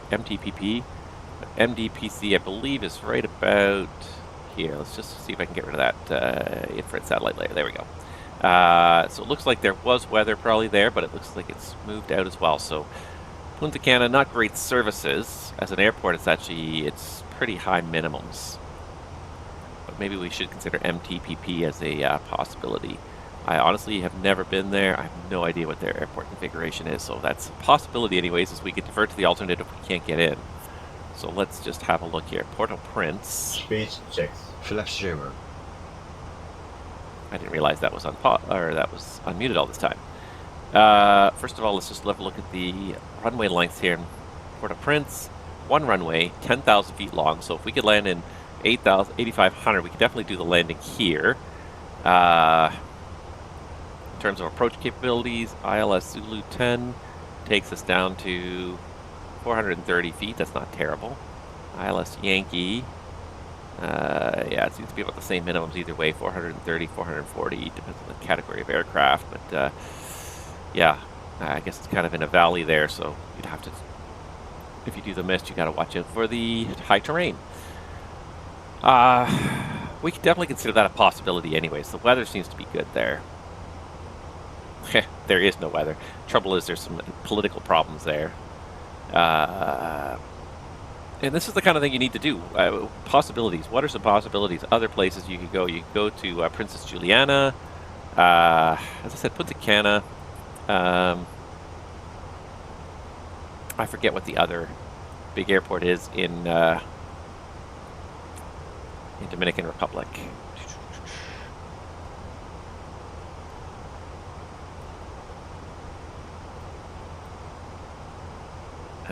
Las Americas International, I think that's the, or is it El Higuero?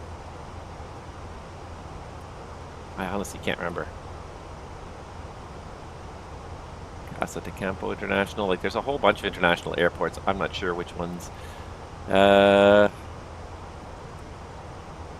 have a look at MDSD. The only reason I don't like the Port-au-Prince is just because I know that Haiti has got a questionable political climate at this point. So, I mean, if you had to, you had to. MDSD. MDSD. I don't know why I didn't find it there. Alright. MDSD. It's an 11,000-foot runway. It actually looks like a decent little airport here. Minimums. Let's see here. It's all VORs and RNAV, so it's not great, but if the weather's okay, that's not a problem. 500 feet. 500 feet. Let's check the weather here. They seem to be CB south-southwest. Broken, few at 1,600 CBs, broken 1,600, broken 3,000, broken 30,000. You could definitely get in there. So it's a possibility. I would, as a pilot, I would ask our dispatcher, what's their preference for diversion from San Juan? And then see what they want, because they have other considerations. They have company handling, things like that. Punta Cana might be a very viable alternate as long as the weather moves off. It's definitely got a long runway. Maybe not the best maintenance services, but it definitely has some services there. I would ask our company what they would recommend as an alternate, and if as their preferred alternate. Stop showing me airways. And then I could evaluate it if they had some suggestions as alternates. So Punta Cana seems reasonable. Las Americas seems reasonable. I think that's really kind of the main two. 500-foot minimums. It looks like the weather has mostly moved out of that area. There was a little bit of stuff south. Let's have a look here again at the weather radar. Yeah. Las Americas look like it'd be pretty clear. So if we're worried about avoiding the thunderstorm single engine, Las Americas is also a very reasonable alternate. But I think at this point, continuation is a reasonable option. San Juan is a JetBlue base, a hub. They will have other aircraft that they can pull off, pilots available, and they'll also have some maintenance facilities available for sure. So best plan is to continue on to San Juan with considering some options in Dominican Republic as potential backups if San Juan does not work. Mostly due to that weather. Alright, we're descending through 256. The speed's actually getting up there. We're at 280 knots now. So we're actually doing not bad. We're gonna get there in a reasonable time frame. Alright, so let's do that. Let's plan to continue on to San Juan for now, and then we will we'll continue on to San Juan for now, and keeping Punta Cana potentially as a alternate. The weather does not look good in San Juan when we get there. All right, so that is the. I think that's the decision-making basically handled. It looks like we're going to get to San Juan with 5.5 on board, which is enough in theory to get all the way to Port-au-Prince. We need 3 tons to divert to Port-au-Prince, and Punta Cana is like half that distance, so we need 1.5 tons to divert to Punta Cana. So we could definitely divert to Punta Cana. It's not an issue. So I think fuel-wise we're okay. I think we got a reasonable plan here at this point. So let's start telling people about our plan. So ATC would be number 1 on the list. We'd, of course, have declared a Mayday by now if we could get a hold of them at all. And, Mayday, JetBlue 1603, engine, in-flight engine shutdown. And we're descending to flight level 210. We're going to request, we do have ATC in San Juan too. Fantastic. So we're going to request vectors. We're going to request to continue to San Juan at flight level 210. Emergency service is standing by on the runway to check the left engine. We had indication that the reverser was unlocked, and checklist has required us to shut the engine down. We have 130 souls on board. At this time, we have 7.9 tons of fuel. We estimate landing with 5.5 tons of fuel. No dangerous goods boarded. All right, that's ATC notified. The back end. So in-charge flight attendant reports the flight deck, so we'll get them to come in, and we'll give them a face-to-face briefing because we have time. So what are we doing here? 1817, so we got some time here. Okay, so 1817, that gives us basically an hour and 20 minutes, give or take. All right, hour 25. All right, so our situation here, we've had indication that the reverser on the left engine was unlocked. And as a result, we were required to shut down the engine just so it wouldn't, if the reverser did come open, it didn't give us reverse thrust while we're in the air. So the left engine is shut down. We're cruising on the right engine at this point. We're in a descent to a lower altitude where we can maintain altitude with the right engine. We're going to continue on to San Juan. We're going to land in San Juan. It's going to be an abnormal landing, so we are going to land on the runway in San Juan. However, we are going to stop on the runway and have the airport fire rescue vehicles evaluate the aircraft to ensure that there's nothing leaking, nothing burning or anything in that left engine, no serious damage. And then as long as we get the okay from the fire department, then we'll probably continue the gate. That's the most likely course of action at this point. There's no need to displace any passengers, and I'll advise the passengers in about 5 minutes, and there'll be no emergency signals as well for the landing. Any questions? Get them to read that back to me, and all right, perfect. So we'd have to do PA to the passengers. It's always fun because you want to do it in such a way that you reassure people that you know what you're doing and that no one's going to get hurt or anything. I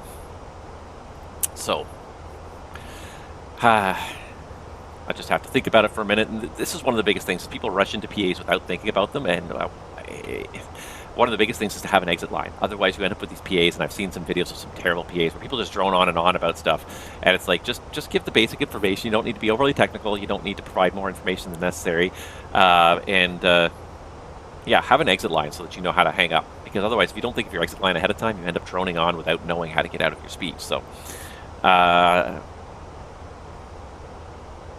let's see here. So what happened is we did have an indication of a malfunction on the left engine, and it was shut down.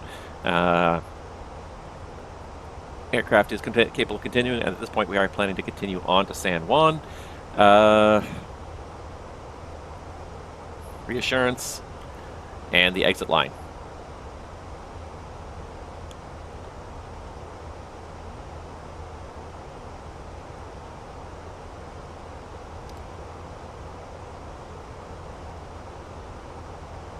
All right, I think I've got it all in my head. So, ladies and gentlemen, this is the captain speaking. If I could have your attention for some very important information. Unfortunately, we had an indication of a malfunction with some of the equipment on our left engine. As a result, we have shut down the left engine. I want to reassure you, first of all, that the aircraft is completely capable of flying on the remaining engine. And at this point, we are opting to continue to San Juan. It is basically our closest point. It is about 1 hour ahead, and we are going to be performing a landing in San Juan. When we land on the runway in San Juan, you will see safety vehicles on either side of the on either side of the aircraft, just evaluating the aircraft to make sure that it is safe for us to continue to the gate, where we'll continue the gate and we'll have you on your way. We are going to get to San Juan a little later than originally planned. Right now we're showing an arrival in San Juan at about 2:15 p.m. local time. In the meantime, please follow any instructions that your cabin crew do give you, and we will talk to you again on the ground in San Juan. Thank you very much for your attention. There you go. So the key is to have that exit line planned out so that you don't end up rambling for too long. And so we did that. Company, we've already notified them. We would have probably called them by ACARS. If we had a sat phone, we could use a sat phone, but otherwise we'd ACARS them, tell them the situation, ask them for their evaluation of options, and tell them what our plan is. With most airlines, it's you know, it's a co-authority dispatching type system. At the end of the day, the pilot in command, the captain, has the ultimate authority once the airplane starts flying of where they're going to go, what they're going to do. But that doesn't mean you can't ask for help and ask for suggestions and input.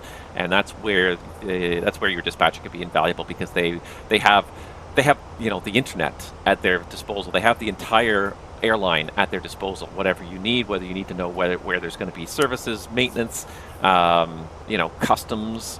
Potentially, if you end up in a country you weren't supposed to end up in, all those kind of things, those can be arranged by dispatchers. They know about the implications. At the end of the day, if you tell them you're going to this place 100%, they're not going to argue with you. They're going to say, okay, you're going to that airport. What do you need?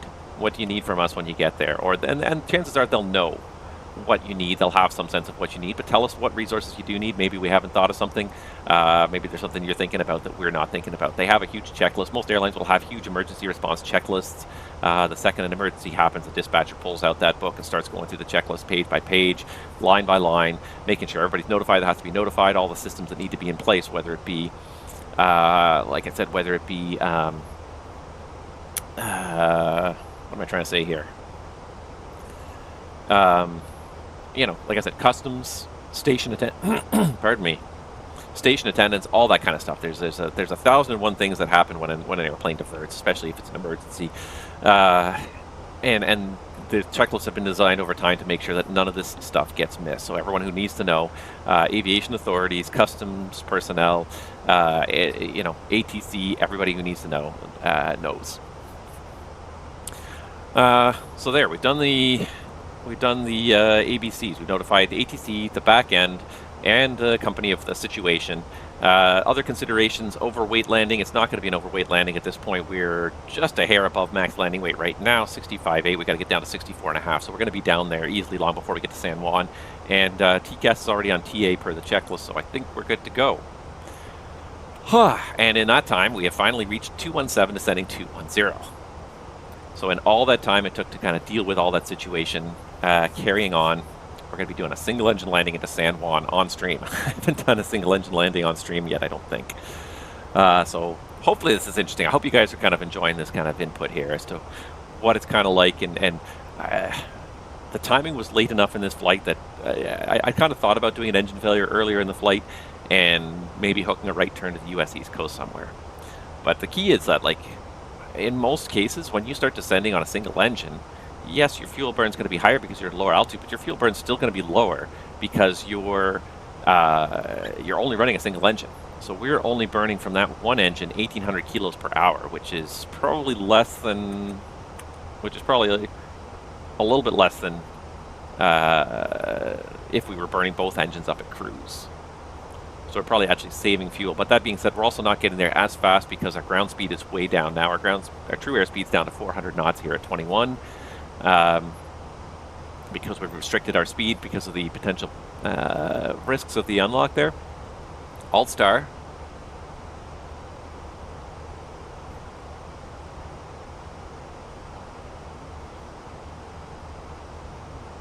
And there's speed alt cruise. And I don't know what it wants us to cruise at. Does it even have a cruise speed? It's managed 212, so it wants us to cruise at green dot speed. We're not going to cruise at green dot.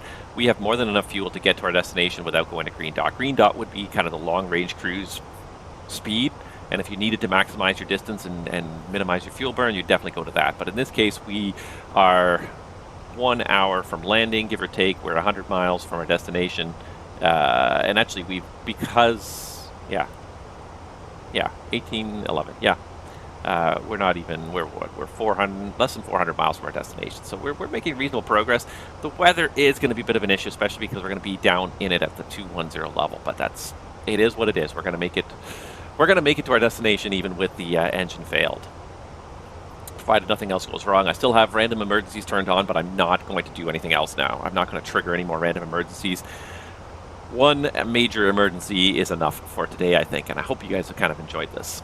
So if you guys have any questions about what's going on or you know, a perspective you want to ask about anything, please ask. I'm happy to kind of do it. Engine failures don't have to be a big panicky situation, and even when when we got to the point where it unlocked and it brought the thrust to idle, it wasn't instantly back to green dot. It took probably about, 3-4 minutes for the speed to go from where we were in cruise, which was close to the red line, back to the green dot speed. The key is that you don't want the speed to settle below the green dot. That is really the key. That should be your absolute lowest limit, especially at high altitudes on a single engine, because you don't have any extra thrust. In order to gain speed back, you're going to have to descend, and you're going to have to descend quite aggressively if you fall below green dot. So you need to keep it no lower than green dot. So you pre-select that, and if the auto thrust is off, it doesn't matter what speed you select because the auto thrust is not doing anything. All right. I think we're doing okay here. Lots to think about. We'll have to think about the arrival here.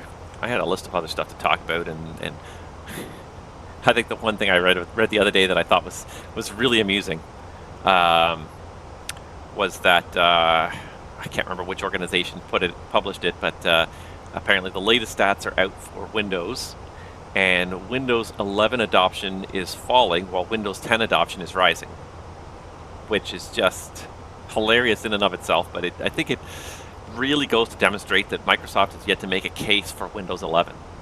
And again, to me, it's exactly typical of what is so much that is wrong with this world right now, where the idea that everything needs to be updated every couple of years. Every couple of years we need this needs to be updated, that needs to be updated, and in many cases that's not really the case. You're being sold a crock of bull plop by various tech companies. Oh, you gotta upgrade, you gotta have the latest. It's like, if it does the job, do I really need to upgrade? And therein lies one of the key things. Does it doing the job? Is it doing it well? Case in point, we had a microwave in our kitchen that finally stopped working. Oh, this is probably about 4 or 5 years ago now, to be honest.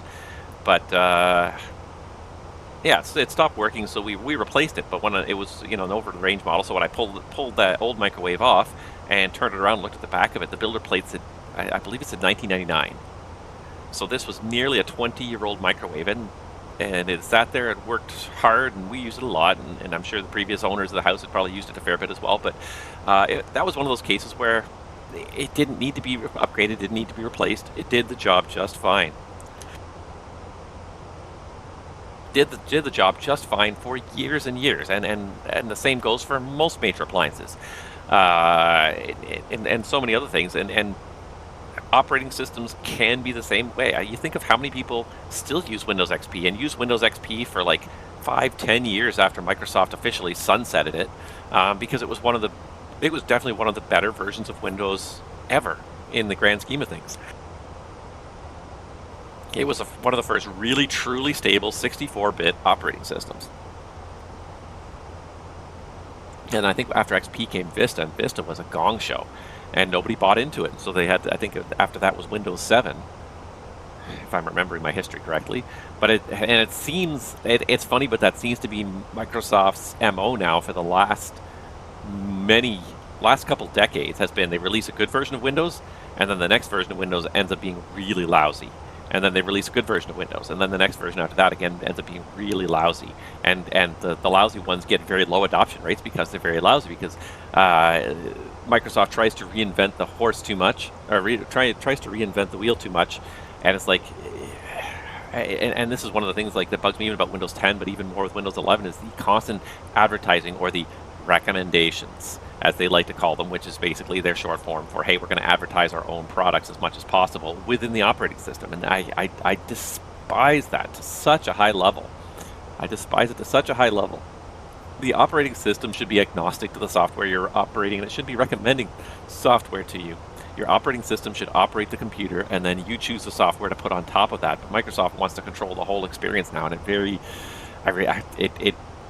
really resent it. I really think it's a terrible way to run an operating system. An operating system, I love all these people that have these tiny Windows 11 installation setups that I think it's called Tiny 11 or something like that, where it just basically you run it on a Windows 11 computer and it removes all the bloatware. It turns off all the advertising. It turns off all the settings you don't really need, all the analytics that go home to Microsoft and all that other stuff. Removes all this bloatware, and you end up with a very small, tight, efficient operating system. And that's what Windows should be. It should be a small, tight, efficient operating system, not this bloat-filled monstrosity that it's become. And it's no wonder nobody wants to upgrade. Microsoft, you have to make the case for the upgrade.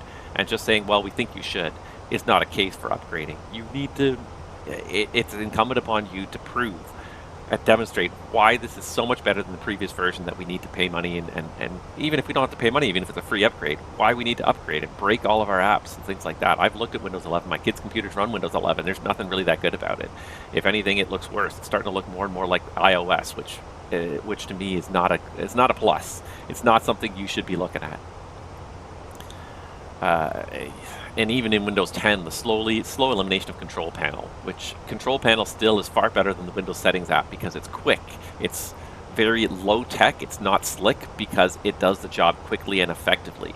Slick is not necessarily better, but it seems like that's, you know, and there's something to be said for having good user interface experience. But if you're dedicating so much processor resource to and graphical resources to trying to generate a nice looking interface with curved edges and transparencies and things like that instead of just doing the basics, I find that very frustrating too. So I find it hilarious that Microsoft just cannot get any traction. And I've read at least one commentary in the last little while that said that Microsoft should just abandon Windows 11 and move on to Windows 12 and but before they move on to it, make the case.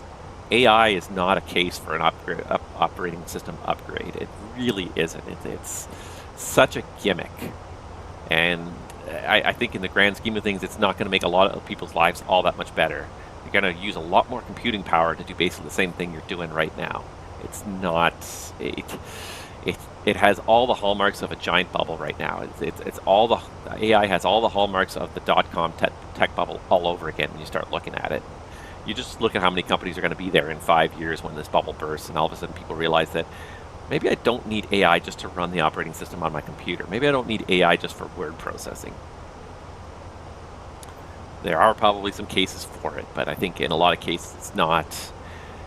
Again, it seems to be one of those cases of a solution searching for a big problem to solve. There's lots of potential to it, but it really hasn't solved all that many problems yet, things that were really that difficult to do. It has the intellect of at best, a toddler at this point.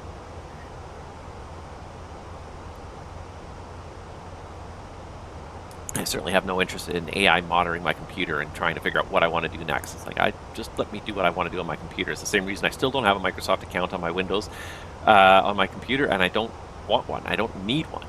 There's no advantage to having one. Oh, you can use Microsoft OneDrive and backup. Well, guess what? I don't use OneDrive. If I need an online drive, I use my Google Drive, which is kind of the same but different, but I definitely don't need the OneDrive.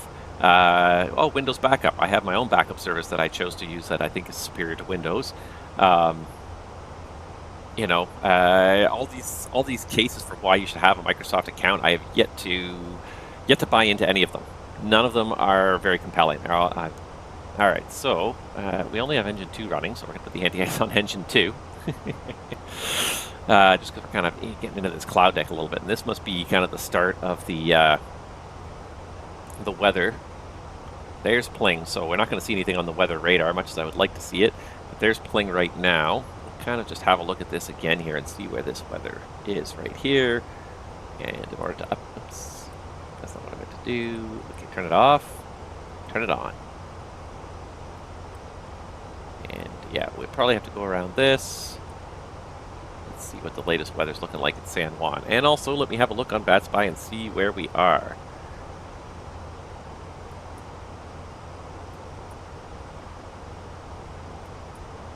There we are. All right, so we're not that far away. San Juan Center's been online for 48 minutes, so hopefully he'll be online for our arrival. Not one that I was expecting, to be honest, but hooray. ATC is good. We lost our ATC at the departure end, but we've got it for the arrival end, so that's good. It's kind of still hanging out. It's kind of dissipated a little bit, but it's still just west of the field. It's kind of, it's not great. It's not looking great right now. Let's see, do I don't have an 8 that's in range yet, but 1815. We're going to be in range soon, so I'll dial that up on number 2 here. 1815. All right. Yeah. Oh yeah, that also got me onto another interesting thought too. And again, I kind of read this just the other day. When you talk about obsolescence and update rates and why we need to update everything. Everything needs to be upgraded every 2 years. And so Ecobee announced just in the last couple of days anyways that they are terminating support for their very first generation of Ecobee thermostats, which is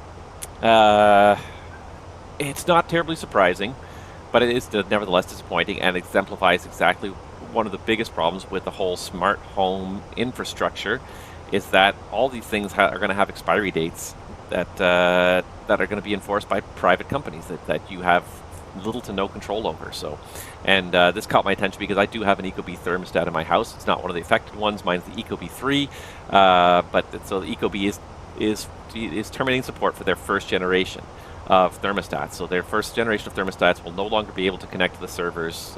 There's a target date. I can't remember what it is. It's coming up sometime soon. But you won't be able. The original generation won't be able to connect to the smart servers. They're not going to push any more firmware updates after that day. After that date.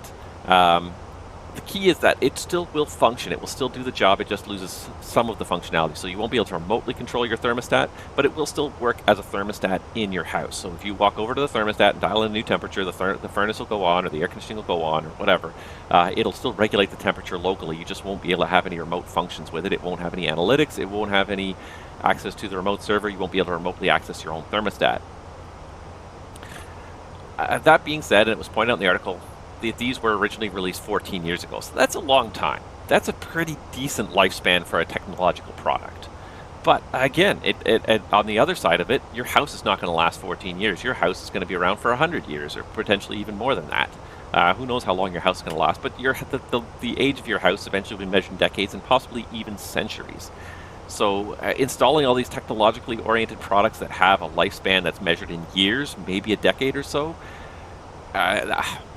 it's going to be great at the beginning when they're all working, they're all supported, but very quickly it's going to turn around to now you're going to have to constantly rip out and replace these technological smart home items because they're going to be supposedly obsolete in 5 years or 10 years. And certainly you got to ask the question, like if you go and you buy a smart fridge, which I don't even know what a smart fridge really does, or a smart dishwasher or something like that, or a smart stove, how smart is it really, and how long is it going to be smart for? Because when you buy a stove, you're not buying it for 2 years or 4 years. You're not on the same upgrade cycle as your cell phone.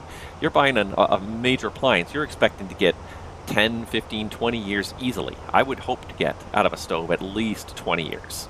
But if it's all reliant on Wi-Fi and fancy doodads and digital this, that, and the next thing, you know, what happens when that company A goes out of business, or B just decides to stop supporting that model, you know, in 5 or 10 years? Is your stove now completely obsolete? Do you need to replace your stove now? Is that going to be the future? So I really view all these quote-unquote smart home items with a real grain of salt. They're great when they work, but you're putting all of your eggs in one basket. You're hoping that this is going to be supported over a very long term. A longer term than most of these companies have even been around in a lot of cases, especially the tech companies. A lot of these tech companies have only been around for 5 years or 7 years, and yet you want to buy you want to buy something long term for your home. You know, even light switches. I mean, you can replace a light switch fairly easily, but like a light switch is something you don't expect to change very often. It's a system in your home. You put it in once. You know, you probably won't change it out for 20, 25, 30, 40 years. I've been changing a lot of light switches in my house, but that's because most of them are the original light switches. The plastic is so badly yellowed on some of them, and some of them have broken and worn out. But I mean, this is 40 years. Like, I would expect to get 30 or 40 years out of a light switch or electrical socket or any of those kind of like major systems in your house. You expect to get, you know, decades of service out of them. And these smart devices, and I really put air quotes around those smart devices because they're not very smart, these connected devices, that's what you're dealing with. You're dealing with, when is this going to be obsolete? Not when is the device going to fail, although with all the microchips in it, it could fail sooner than it should. But when is it going to be obsolete and it's simply going to stop being supported? Even things like you buy a router, and I would hope to get probably 10 years out of a router. At least 5, if not 10 years out of a router. It's not something I plan to replace very often. Even a cell phone, for me, is a 5 to 7 year. A laptop computer, 5 to 7 year kind of time frame. And anti-ice engine, ice detected, engine 1 anti-ice on. Well, I mean, I could throw the switch, but it's not going to do anything because it only takes heat from engine 1, which is not running. So, fine, I'll do what the ECAM says because it's not going to do any harm. There. But it's one of those ones where you kind of go, it's not going to do anything. Because there's no heat coming out of that engine 1 to go into the bleed system, to go into the the nacelle ring on engine 1. So, anyways, that seemed kind of pointless. The best thing that you can look for in a real smart home is a standard where you can use an internal circuit that's not reliant on external services. The second you're reliant on external internet-based services, that device, that item has an expiry date, 100%, because these companies need to push firmware updates to constantly improve the security of their devices, which is fine. Although you should be building a secure device to begin with. I get it. You know, there's potentially holes we may need to patch over the years with things we may not have thought of, vectors we may not have thought of that someone else will figure out, and we'll patch it. But what is the lifespan of those updates? I'm not looking forward to the day when I have to replace my thermostat because it's rendered obsolete. That might be 5 years from now. And I've already probably had that thermostat for a good 8 years, but I would hope to get 15 to 20 years out of anything that's installed in my house. Anywho, let's start talking about this arrival here. If we got the ATIS, we don't have an ATIS. He doesn't have an ATIS up in San Juan. There's a whole bunch of ATISes. He's running San Juan Center, but doesn't have any ATISes up and running. There's a bunch of stuff going on in Princess Juliana. There's a departure controller there. There's a delivery and a tower controller there, Princess Juliana.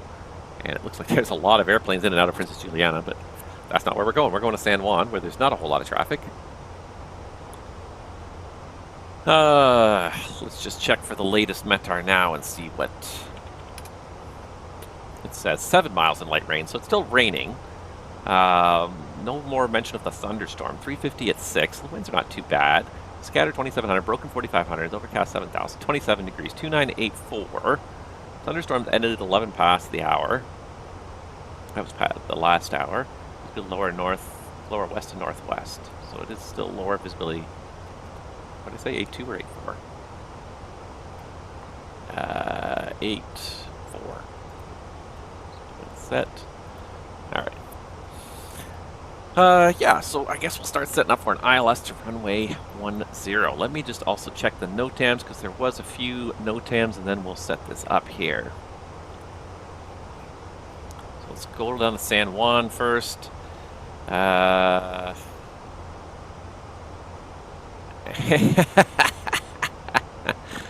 ARFF vehicle unserviceable index unchanged. So one of the fire trucks is broken down, but they haven't actually changed the response category for the aircraft, for the airport, because I guess they have enough other vehicles available. Interesting. Let's see here. Let me do this. Let me pull up the taxi chart here, because there's a few taxiway closures I think related to construction and whatnot. So let's make sure we have the San Juan airport chart up here so we can kind of compare. There we go. That's good. No, that's not the... It's not what I was looking for. This one. Alright, so hotel, between Hotel 3 and Hotel 1. 119 feet, so that's not us. Airport close to Antonov C5s at 747-800s. Okay. Sierra Alpha between Sierra and Charlie closed. There's a lot of closures related to 826 here, so that's okay. We could do with that. Sierra's, all the Sierra taxiways closed, that's fine. Sierra 3, Sierra 4. San Juan TACAN unserviceable. Interesting. So if the San Juan TACAN, we should probably deselect that. Approach procedures, ILS runway 08, Patty's out of service, that's fine.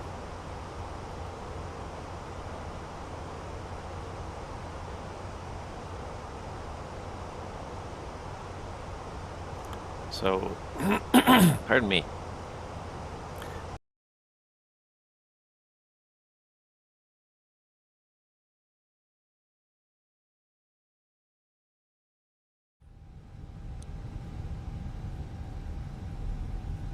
All right. Well, it would appear that I'm back online, everybody. As you can tell, I kept on flying while my internet crashed. So my internet went completely offline, and I even called the internet provider, and they said, yeah, everything in your neighborhood's offline. We don't know why. So thanks for that, everybody. Thanks for that. Good thing I pay $100 a month for internet access for getting booted off the internet at random times during the day. So yeah, we did the entire landing, single engine, everything with no ATC, because of course we lost our ATC, and this is new too. That is that there's shrubs all over. So I'm going to send a message to Latin VFR, because this is Latin VFR San Juan. I've never seen this before. I've never seen shrubs all over the airport. I don't know if it's because my internet's down, and that's very possible. That might be a contributing factor or something, but I'm just going to pull it over here. So I had to resort to using my tablet, because my tablet at least has mobile access, so I was able to get my charts off the tablet. But yeah, so unfortunately, guys, missed a single engine approach and landing. It didn't go particularly well. I was really kind of frustrated too, which took away a little bit of my focus too. I was trying to see if I could resolve it, and I had called them, and now of course they've got it up and running now that the landing's complete and the flight's complete. So it is what it is. After landing checklist.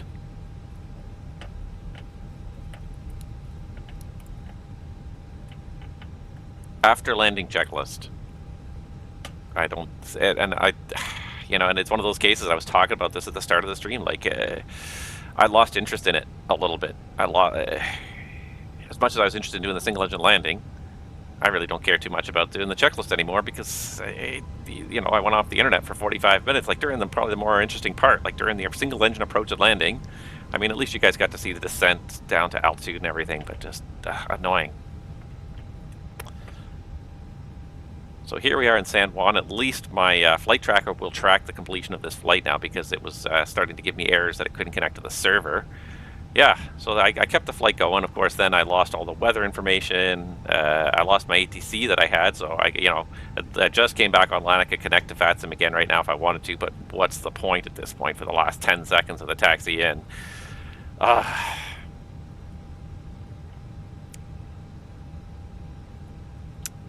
What are you going to do? And there's something else is going on really glitchy with this, because for some reason the cabin altitude has gone to 51,000 feet, and this is also really interesting and glitchy, and maybe I'll take a little screenshot of this, because yeah, I don't know what's going on with this. All the valves are open, which means we should have 0 diff, and yet the cabin pressure is still climbing. So if you'll pardon me for a second, I'm just going to take a screenshot of this for Fenix, because there's something weird going on here. And of course I can't do it. Of course I can never do anything when I want to do it.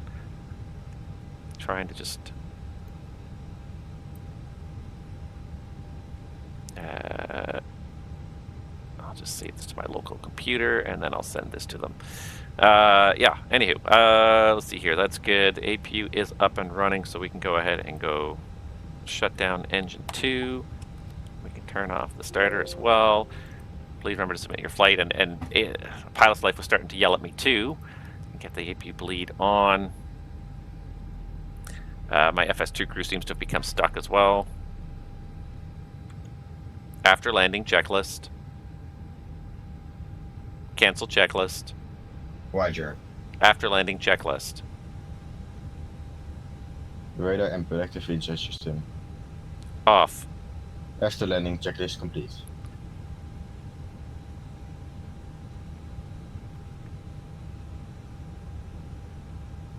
Parking checklist. Shutdown checklist. Park and brake or chucks. Set. Set and check. Engines. Wing lights. Off. Fuel pumps. Off. Parking checklist complete. Alright, so here comes this. That's all done. Jennifer Lee 23, hello, welcome. Welcome to the end of what was a great stream, and then it turned extremely frustrating when the internet died for 45 minutes, so nobody got to see my single engine approach and landing. What I should have done is I should have tapped record, and at least I could have posted this to the YouTube channel. I didn't even think about it. I was just more frustrated with the whole situation when the internet went down, and I'm trying to live stream. Honest to God. Anywho, yeah, I'm going to take that away because it's just so noisy. Okay, everything's done. I'm going to go ahead and hit submit on this, and I'm going to try and recover some of my attitude, because go figure on the taxi in is when the internet went back on. I mean, at least it came on relatively quickly, but 45 minutes, but still extremely frustrating. There was ATC online and everything. I was literally getting ready to call them, getting ready to do that briefing, and instead, no, too bad, so sad. Ugh, annoying, so annoying. So I'm super annoyed now, because this is going to be one of the first times where my stream is really, I've lost that 45-minute chunk of that stream. Yeah, I finished the flight. The flight is done, but I lost that 45 minutes. And that was an interesting flight too, because it was a single engine approach. We had to shut down the single engine due to the engine due to the reverser failure, and just anywho, trying to get myself over it, but I'm not feeling it right now. I am more than just a little frustrated by the whole thing. But anyways, that's another leg done, guys. So thank you so much for watching and tuning in. I appreciate that. We're not going to do another one today. Probably not next week, but the week after. My schedule in May is a little bit more normal, so next week is we got some stuff to do, because we got to get ready for the kids' birthday party. But the week after, I anticipate we'll definitely do probably the the third and fourth week of May. We'll definitely do a stream each week.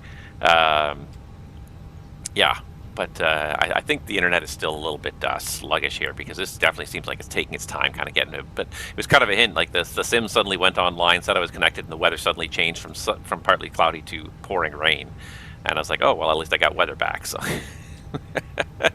oh, well. Anyways, regardless, that's the flight. Server connection status.